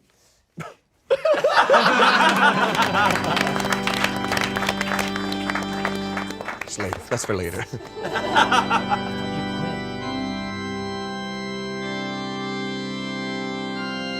Hi, I'm back.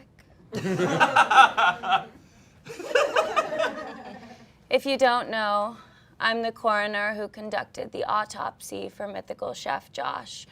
I was planning on retiring, but then I was specifically requested to perform the Try Guys funeral because all of the other coroners were ugly.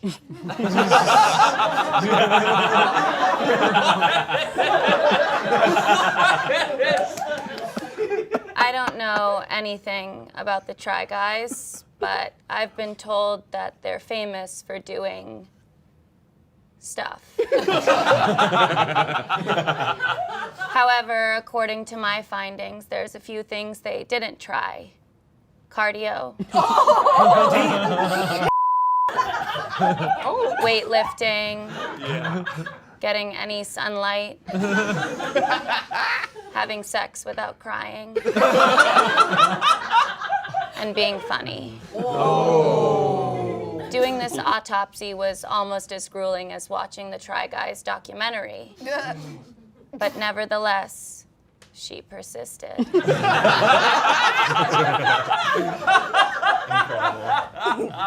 On to the results. Both Keith and Zach had what we call step-dad bods, which is like a normal dad bod, except seeing them makes you want to die. When examining their brains, their egos were completely enlarged. It entirely replaced the part of their brain responsible for being fun to talk to at parties. Their dopamine receptors were fully fried from their constant intake of drugs and alcohol for content. Which I would have assumed they were fried from having to fake enjoy their own video ideas for so long. Let's talk about Keith. Keith's immune system was completely destroyed by eating every item on a bunch of fast food menus. His white blood cells were just about as scarce as the hair on Zach's head. You can laugh. It's okay. Keith did so many episodes of Eat the Menu, he developed the personality of a sandwich. Subway, Keith Fresh. Come on. Keith's abdomen showed signs of irritation from when they did a video simulating the pain of childbirth. This had very negative effects because now he's annoying. Finally, there was Zach.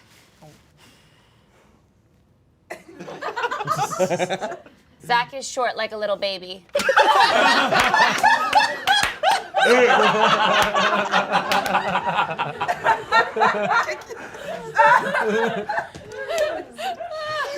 When Zach was a child, he almost lost one of his balls because his nutsack got twisted. Thank God he didn't, though.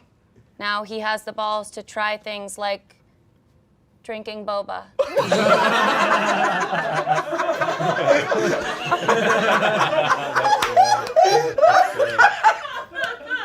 On a more serious note, Zach was diagnosed with ankylosing spondylitis. And if you don't know what that is, it essentially means he had to make several unbearable vlogs. They say it's an invisible illness, yet he still looks like Tiny Tim graduated from USC.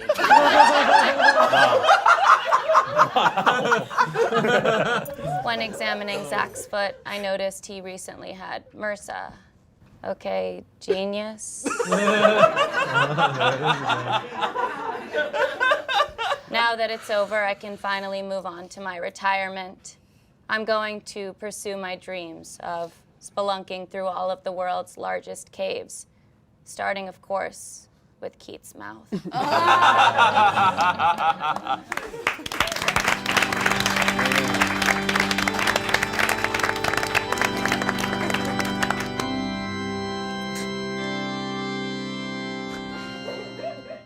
Hi, my name is Jacqueline Uwe, and I have been on the Smosh channel for going on 4 years.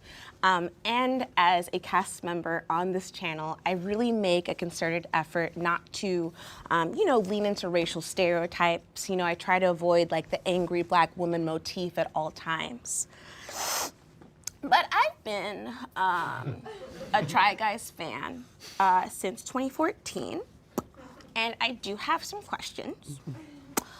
So if everyone is okay and everyone feels safe in this space, would it be okay if I speak candidly about the Try Guys? Is that okay? Mm-hmm. Great.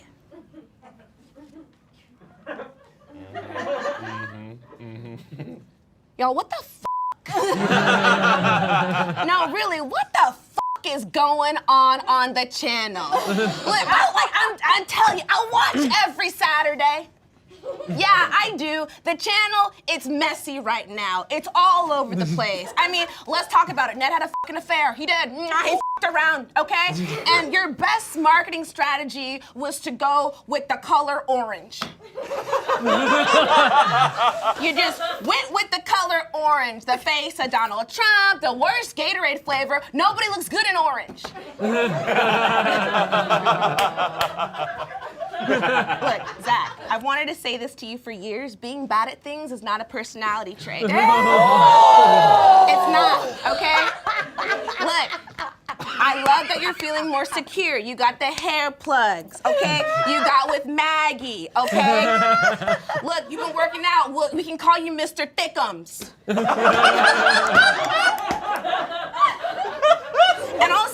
Look, you're a fucking dog. It's not the favorite dog. Let's be honest. I know we all watch the Bark. Okay, some of us watch the Barkshire. Okay, Eugene's dogs are the ones that everybody loves. Just because Bowie has blue eyes does not mean he is the favorite dog. Okay. Ian has blue eyes, and he is absolutely not the favorite cast member. And one other thing, I just have to get off my chest. Every time you bring up a serious topic, it's like you're doing spoken word poetry. I don't get it. I don't know what is going on. They're all very important issues, but I cannot unhear it. I have heard it for years. I'm like, okay. Keith, look. We do not need more synthesizer on the fucking tripod. It is too fucking much. You are not Tame Impala. I only like 3 things in my life: Degrassi, pasta, and the Try Guys. 2 of those things have never wronged me. Like, think about it, okay? I love pasta. I love pasta. I love it. But there is a limit, okay? I mean, it wouldn't make sense if a little pasta noodle climbed out of the pasta bowl and was like, I'm gonna start a band named Lou Burger. You know what I would say to that little noodle? I would say, get the f back in the bowl and do your job. Okay? No more tours for this little noodle. If the little noodle, another little noodle got out of the little pasta bowl and was like, I'm gonna make a 5-minute choreographed video about my coming out story, I would support it. I would really support it because that's strength. Let's be clear, I am a big fan. Big fan. I bought the Try Guys documentary. Wow. With my own money. And then you went and you put the whole documentary on YouTube for free. I would like my money back. Don't act like you carry cash. Bitch! Get your bag! Get your bag! Oh, your wallet's in the green room. I'll see you later.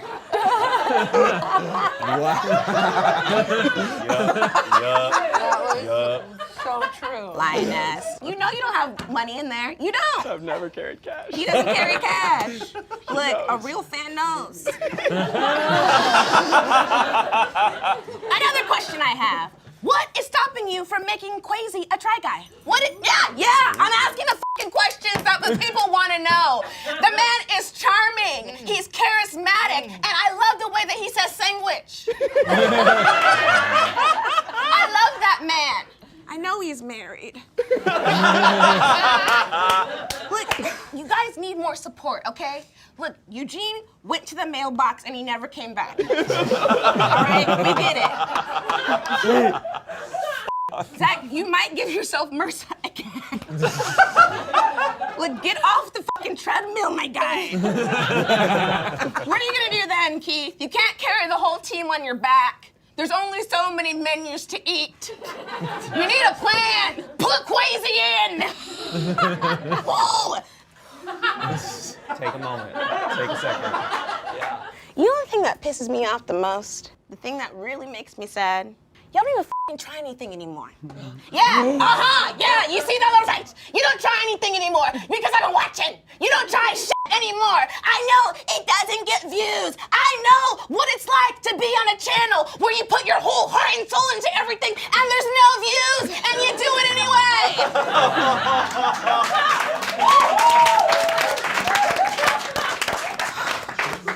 Anyways, I cannot wait for more content.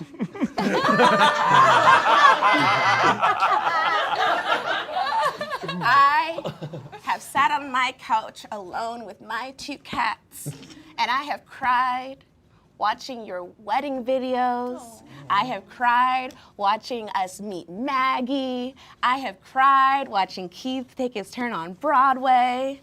So thank you so much for having me. I'll put my number in the casket.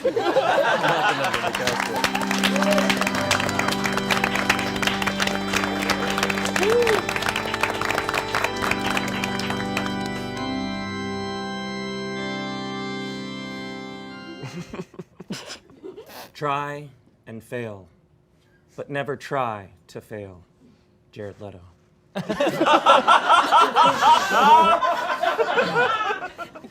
Hello, my name is Chance, and I'm honored to be here as the only guy who has tried guys in this room. I think. I hope. The Try Guys finally got to do the one thing they never tried, dying. And while they are gone now, they will be deeply missed by white people who can't afford dropout TV everywhere. Watching a Try Guys video was like watching Michelangelo paint the Sistine Chapel. Film it, edit it, splice it up with 3 ads about dog food, and then asking people to smash that like button. Now, I've been tasked with reading the will. It's usually Tommy, but he said, quote, "Ew. Those breeders give me the ick." So here we go. Firstly, Ian will receive Zach and Keith's wedding rings.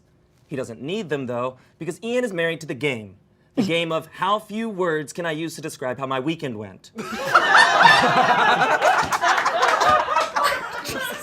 It was good. The record is none. We all fondly remember when Keith tried the Subway menu. But here's a Subway the way Ian acts. Damien will receive Eugene's reason for not being here, so he finally has a legitimate excuse. Arasha, you will receive Keith's NutriBullet, so you can finally learn to blend. Yo, Mako. Damn! He didn't mean it. He didn't mean it. He didn't mean it. Oh no. Smosh will receive Zach's crutches, so we can stop leaning on Shayne just doing the same 3 characters. Eugene will receive whatever he wants from me, including, but not limited to, this dick, these nuts, and that ass.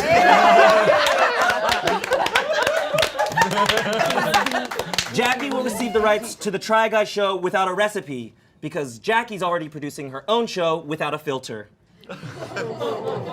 Kelsey will get the Try Guys podcast, The Tripod. If you don't know, tripod is actually a nickname for a guy with a huge penis, but the Try Guys should have gone with a more fitting title, Pop Socket. I will be receiving Eugene's number, please. We will all miss the Try Guys, and I'm supposed to say something nice here, but I didn't know Smosh, so ain't no way I know the Try Guys. Thank you. As always, if anyone objects to this death, please speak now or forever hold your peace.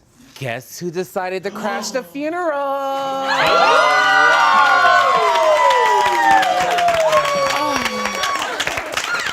Oh, wow. My name is Mayhem Miller. Yeah, the queen of the party. You may know me from RuPaul's Drag Race Season 10, All Stars 5, and of course, the Eugene's mother. Yeah. He gets all his beauty from me. Where is my Eugene? Oh, well, thank God he's not in one of these tacky caskets. Oh my gosh, I mean, where are my people? I mean, what in the Willy Wonka of the content factory is this? I didn't know Saturday Night Live offered remedial classes. Okay.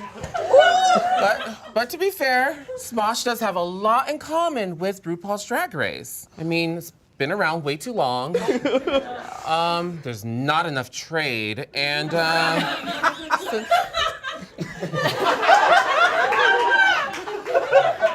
There actually is straight. Sitting over here trying to get a man. Hold on.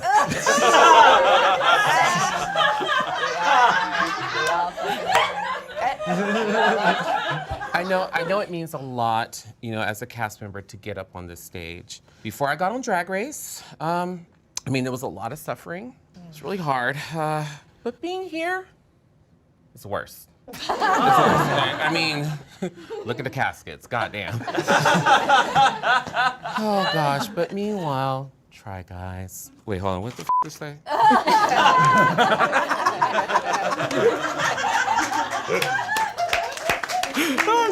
Hold on. Meanwhile, Try Guys, your content is pretty good. No!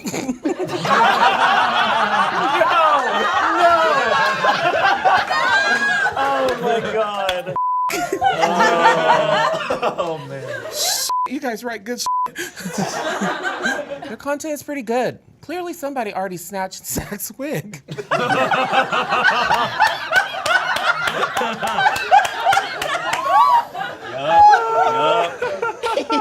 Zach looks like he ordered Rogaine. Hold the game. When I was on Try Guys Try Drag, Zach picked the name Cornucopia. Sort of describes their content. Corny. Ooh. Oh, come on. We all know it's true. No. And then Keith chose the name Ginger Vitus. Makes sense because his laugh is infectious. And whatever he has is airborne. Go ahead, move on. Reposition. But Zach and Keith, you are both bottoms, but unfortunately, my darlings, you are in the bottom 2 of the Try Guys. Oh! So the time has come for you to lip sync for your life. Or don't, because you're supposed to be dead. But... All right, I gotta go crash another party, but I'll see y'all next time. Bye.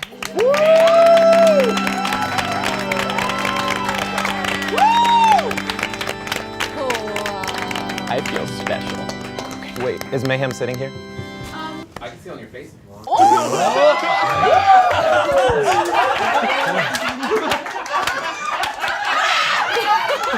is happening? Does our insurance cover this?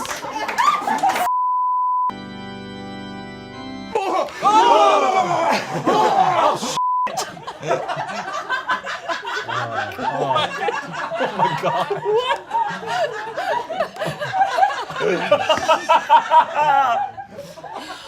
I bet you thought I was dead, didn't you? I bet you wished I was dead, but I'm not dead. Oh, Broadway. I want to thank you all for your attempts and your joke. Smosh is a great name for this channel because what is it? What does it mean? What's it supposed to be? I also want to say a really quick thanks to all the viewers of the video who skipped past the video to this point right here. If you can grab the time, go to put it in the comments. I'm sure the rest of the fans would appreciate it. Smosh. It's like BuzzFeed and the Disney Channel had a baby that nobody wanted. So then Rhett and Link said, I'll buy it, but not for much. But they were able to raise that child and put it all the way to community college, where you all became the campus activities director. In all honesty, it is an honor to die on a channel that Ian Spirit died on years ago. A fun fact about Smosh I've been on many Try Not to Laughs, and let me tell you, it's easy not to laugh here, but they do encourage us to laugh so that the video's funny. Everyone here is starving for attention, hungry for fame, and generally thirsty as f***. And they work so hard to advance their career, so I'm very sorry that Zach and I are here because we're not going to move the needle for you at all. By the way, I got to ask, what temp agency does Smosh get all its cast from? Because new people come in and then they go out, and it's not like they go out to do something better. It seems like they're on a stairway to nothing. There's nothing better than this. You two who are new, I don't know you, this is it. You see Ian? He's your destiny. And I'm not sure it's even something you can get out now for. I think wherever you get out, that's it. So just hang on. Just hang on as long as you can. Ian, you are the most nervous, laid-back person I've ever met. Wow. You're the kind of guy who, when you say, how's it going, you actually tell me how it's going, and it's never good. Plus, there's so many things you won't tell me. I know there's secrets going on in there. And I wonder, do you have friends? Oh. Or do you just hire mediocre comedians to sit by you? Got me. That one cut a little too deep. Okay, we'll move on. Obviously, there's also Courtney behind the camera. It's very Smosh of you to put the funniest person not in the video so you can all seem funnier. I don't know if you follow her on Instagram, but it is a fun Instagram. It's sort of going for unironically ironic clown hot. It's very confusing. It's a very confusing profile, but it's fun to follow, I suppose. And then we have our two Smosh jesters, Shayne Topp and Damien Bottom. Let's start with Shayne. Shayne, you are most known for being funny on the channel, but I think we all know you wish you were most known for being hot. Your chest has made so many appearances on the channel, it gets its own credit down in the description. It's more like Shayne without a top. You know, he wishes he was hot, but really Shayne looks like a mascot for a company that makes caffeinated tires. His face would make a great logo for toast with cocaine on it. Shayne looks like a Stretch Armstrong that doesn't stretch. And I gotta say, you know, getting strong is something a lot of comedians do when they realize they're not funny anymore. And I realize that's why you look so buff right now. Damien Haas looks like the year 2003.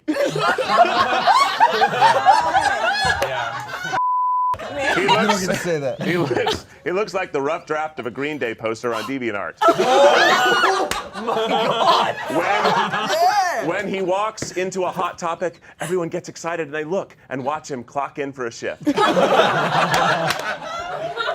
Yes, all my jokes are about his appearance, but it's mainly because I don't know enough about you. When I actually tried to Google you, my screen turned blank, and then My Chemical Romance just started playing. Doug, these are all compliments. Yeah. Actually, I did actually Google you, and the only thing they served me were compilations of you. So I don't know what that means, but that's just the truth. Jackie. Oh, Jesus. Thank you so much for being such a big fan. I'm also such a fan of whatever it is you do. Kelsey, always a recurring guest and never a cast member, Dara. You have managed to start so many projects. We're all excited to see if you finish one. Now, I know my fashion isn't the best because I'm not trying to the world. I am. I know. You know, she's known for being very sex positive and also known for being positive with so many sex things. Diseases, mainly. Look, Kelsey has had more partners than a cowboy could say howdy to.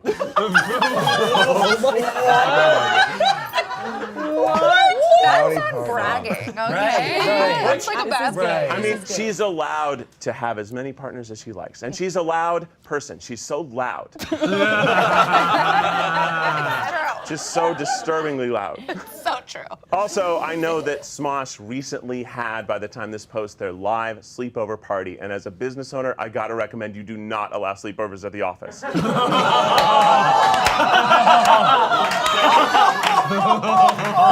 good.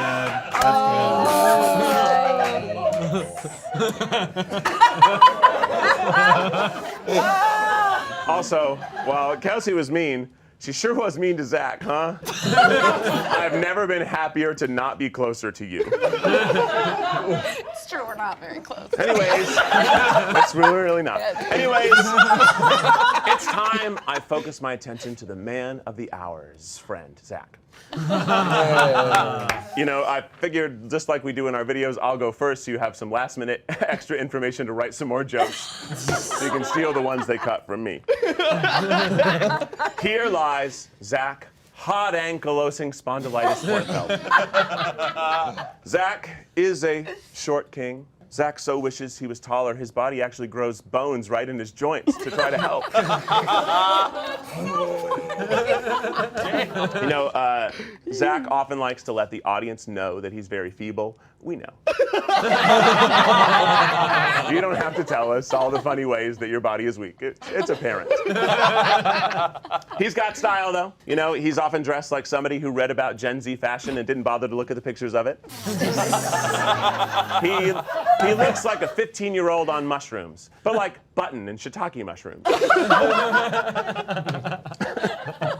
He is the youngest member of the Try Guys, but he still is also too old to be cool. Now, you all know that Zach cut his foot on a treadmill before his wedding. We were all scared that Zach might actually die, but nobody more than me. Because without Zach, the Try Guys would just be me slowly killing myself with fast food on a channel with roughly 2 million more subscribers. We'd finally break 10. Right now, we're just losing 1,000 a week. That's true. But truly, as a coworker, he is incredibly professional. He gives notes on videos, so I never have to, and I love that. You're so motivated, hardworking, and determined, and somehow people just like me more, and I'm sorry for that. I don't get it either, man. I am phoning it in every day, and people are like, Keith's brilliant. I'm like, nah. It's unfortunate that due to our looks and size, people always will assume you to a sidekick role. You may appear as the Robin, but we both know you are the Alfred to my Batman. You are the brains of the operation, and I'm the one projecting an emoji of my face into the sky. To be honest, the Try Guys and Smosh roasting each other on the internet is sort of the saddest thing on the internet that you'll ever see. So, thanks for that.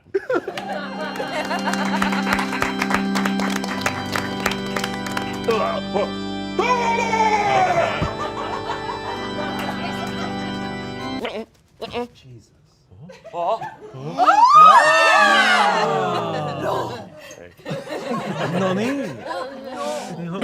I would have memorized this, but I don't respect any of you. Let's hear it one more time for Keith, who tragically died crushed by the weight of his own massive ego. It's really not his fault. His jokes were bad. He grew up in Carthage, Tennessee, and no one taught him how to read. Classism joke. Thank you all for being here. It's really cool to see how much work goes into something so mediocre. It's true, there's like 40 people in this room. That's why you're not making any money. We are, of course, sorry that Eugene couldn't make it. He had more important things to do, like not being on dying channels, which is also why he's not in as many Try Guys videos anymore. Yeah, that's true. Ian, you know, people say they miss the old Smosh, which, why? Watching old Smosh is kind of like being stuck in an elevator with two Mormon kids who just discovered sugar. Smosh is like if SNL reproduced with its sister for 7 generations. I've never watched a sketch show that made me go, wow, the writing on all that sure is smart. Damn. No, I mean, look, Ian is a YouTube pioneer. I was trying to write a joke about how the pioneers got cholera, and Smosh is like the comedy equivalent of cholera. You know, we'll workshop it. Sorry, workshopping a joke is when you have an idea, and then you like try and put it through the ringer, you make it, never mind, we'll talk about that. But hey, Ian, I've always liked you. I feel like we can relate to one another. I also know what it's like to be the less popular member of a group, which brings me to Damien. Damien, I pitched a bunch of jokes about you, and they made all the writers go, aww.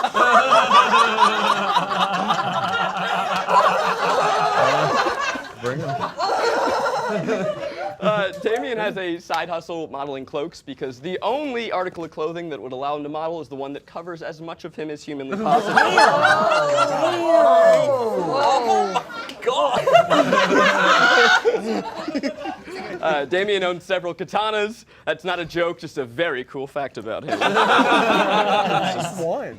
He has a hair that screams, "I have personality." No, really. All right. Jackie, I heard you're a huge Try Guys fan, and I am so sorry about whatever brain injury you sustained from the accident. If there's like a foundation, I would love to send him a hoodie or something. No, but it's always great to meet a fan, even if I am your third favorite Try Guy. All right, things are looking up. Shayne Topp, you blonde-haired, blue-eyed You look like an Aryan sex doll that someone forgot to stop inflating. I think Shayne is super talented. He's a really funny guy. He's super talented. Did you guys know that he was on an episode of iCarly? Yeah, you do, because he won't shut the f*** up about it! We f***ing get it! You're on TV! Oh, you were on the Disney Channel? Clearly didn't go so hot. You're f***ing here now, Shayne. What does it say about Smosh that the crown jewel of this channel is a Disney Channel reject? They told me you're kind of like the Try Guy of Smosh, which maybe try not being in a video. Just one. You know, just see what it's like. Don't be in a thumbnail. Just sit one out. Try it. Shayne looks like Jacob Sartorius ran as hard as he could into a crash test dummy. Question? Arasha, yeah, you're new, I guess. I'm sorry, I don't know who you are. You just haven't made much of an impact yet, I guess. But keep going. Not a lot of competition here, so I believe in you. I really think it's gonna work out.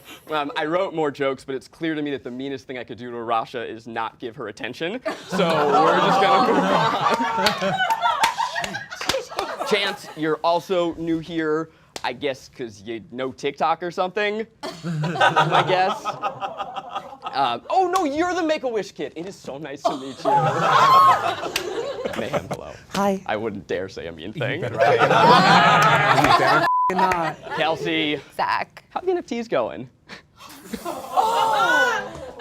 Oh my God. Kelsey is one of my best friends. We have a podcast together, but how do you roast someone whose entire life is a joke?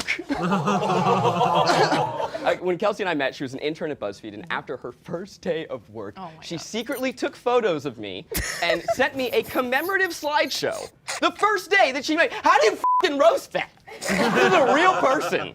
I was excited to be there. It was my first day. Not excited to learn how to use a camera.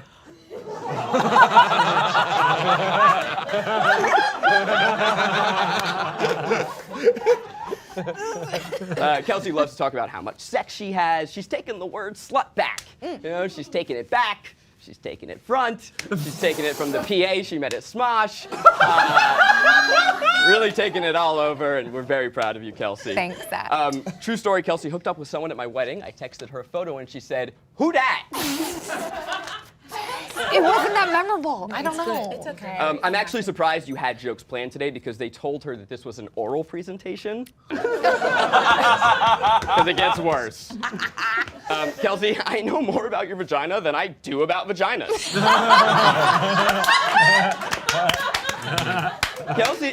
Kelsey's vagina has more yeast than a bagel shop. He's Jewish, he would know. Kelsey, I need you to rein it in, because if you have any more sex, we are going to have to do another white couch video, and I don't want to do that. Kelsey is several years sober. We're very proud of her. So if you think that her personality is unbearable now. All right. But we're here to talk about Keith. A man who slowly killed himself so I could put my future children through college. I'll miss Keith. You know, we created a show called The Try Guys together, starring Tall Nerd, Tiny Nerd, That Asian Guy, and Redacted. In addition to Try Guys, Keith is known for eating everything at restaurants, and I am known for being his friend. Eat the Menu is a brilliant format where man sit at table and eat food. As a result, Keith's farts smell like Damien looks.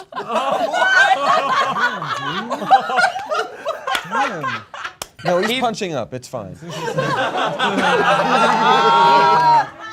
Keith's farts smell like Jackie's voice sounds. Keith loves coming up with new ideas, but doesn't love logistics. He doesn't love editing, giving notes on edits. He doesn't know how to finish, kind of like Ian in the bedroom.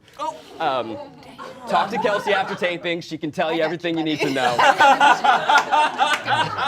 If you don't know, Keith has a comedy band called Lou Burger, or as I call them, Who Gives a F? A band that finally answers the question, what if a bunch of mid-jokes had 3-part harmonies? They perform comedy music. Music. But really, it's great to see Keith have a side project where he finally gets to be the Eugene. That last one's actually a joke I stole from Lou Burger, but none of you would know that because you don't f***ing listen to him. I'm sorry, I'm getting emotional here. I just wrote, who could suck more dicks at once, Keith or Kirby? But Keith, I'm sad to see you go. I promise to use your death for clout. You were my best friend and truly one of the best performers I know. It didn't show today, but normally he's very good. He's very funny, usually. True. I love you. I'm grateful to have you in my life as a friend, as a creative partner. I could highlight how Keith is a creative force of nature. No one has more ideas, works harder, bursting with more energy, and that is all true. But what's truly special to me is that he's just a great guy. You know, you're fun, you're kind, and the world is better with you in it. Was better because you're dead, bitch! Now move on over, I'm coming in! Nice!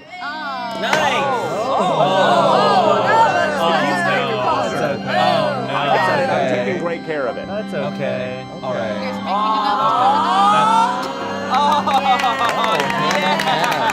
You'll never have this. Can I have my paper? You didn't memorize you did Broadway. It's true, and I cared about that. I just forgot to say that Damien looked like a drawing that a high school girl would have made and then wished to life. That's awesome. That's really good. That's really good. That's the only one I forgot. Yeah. What is it?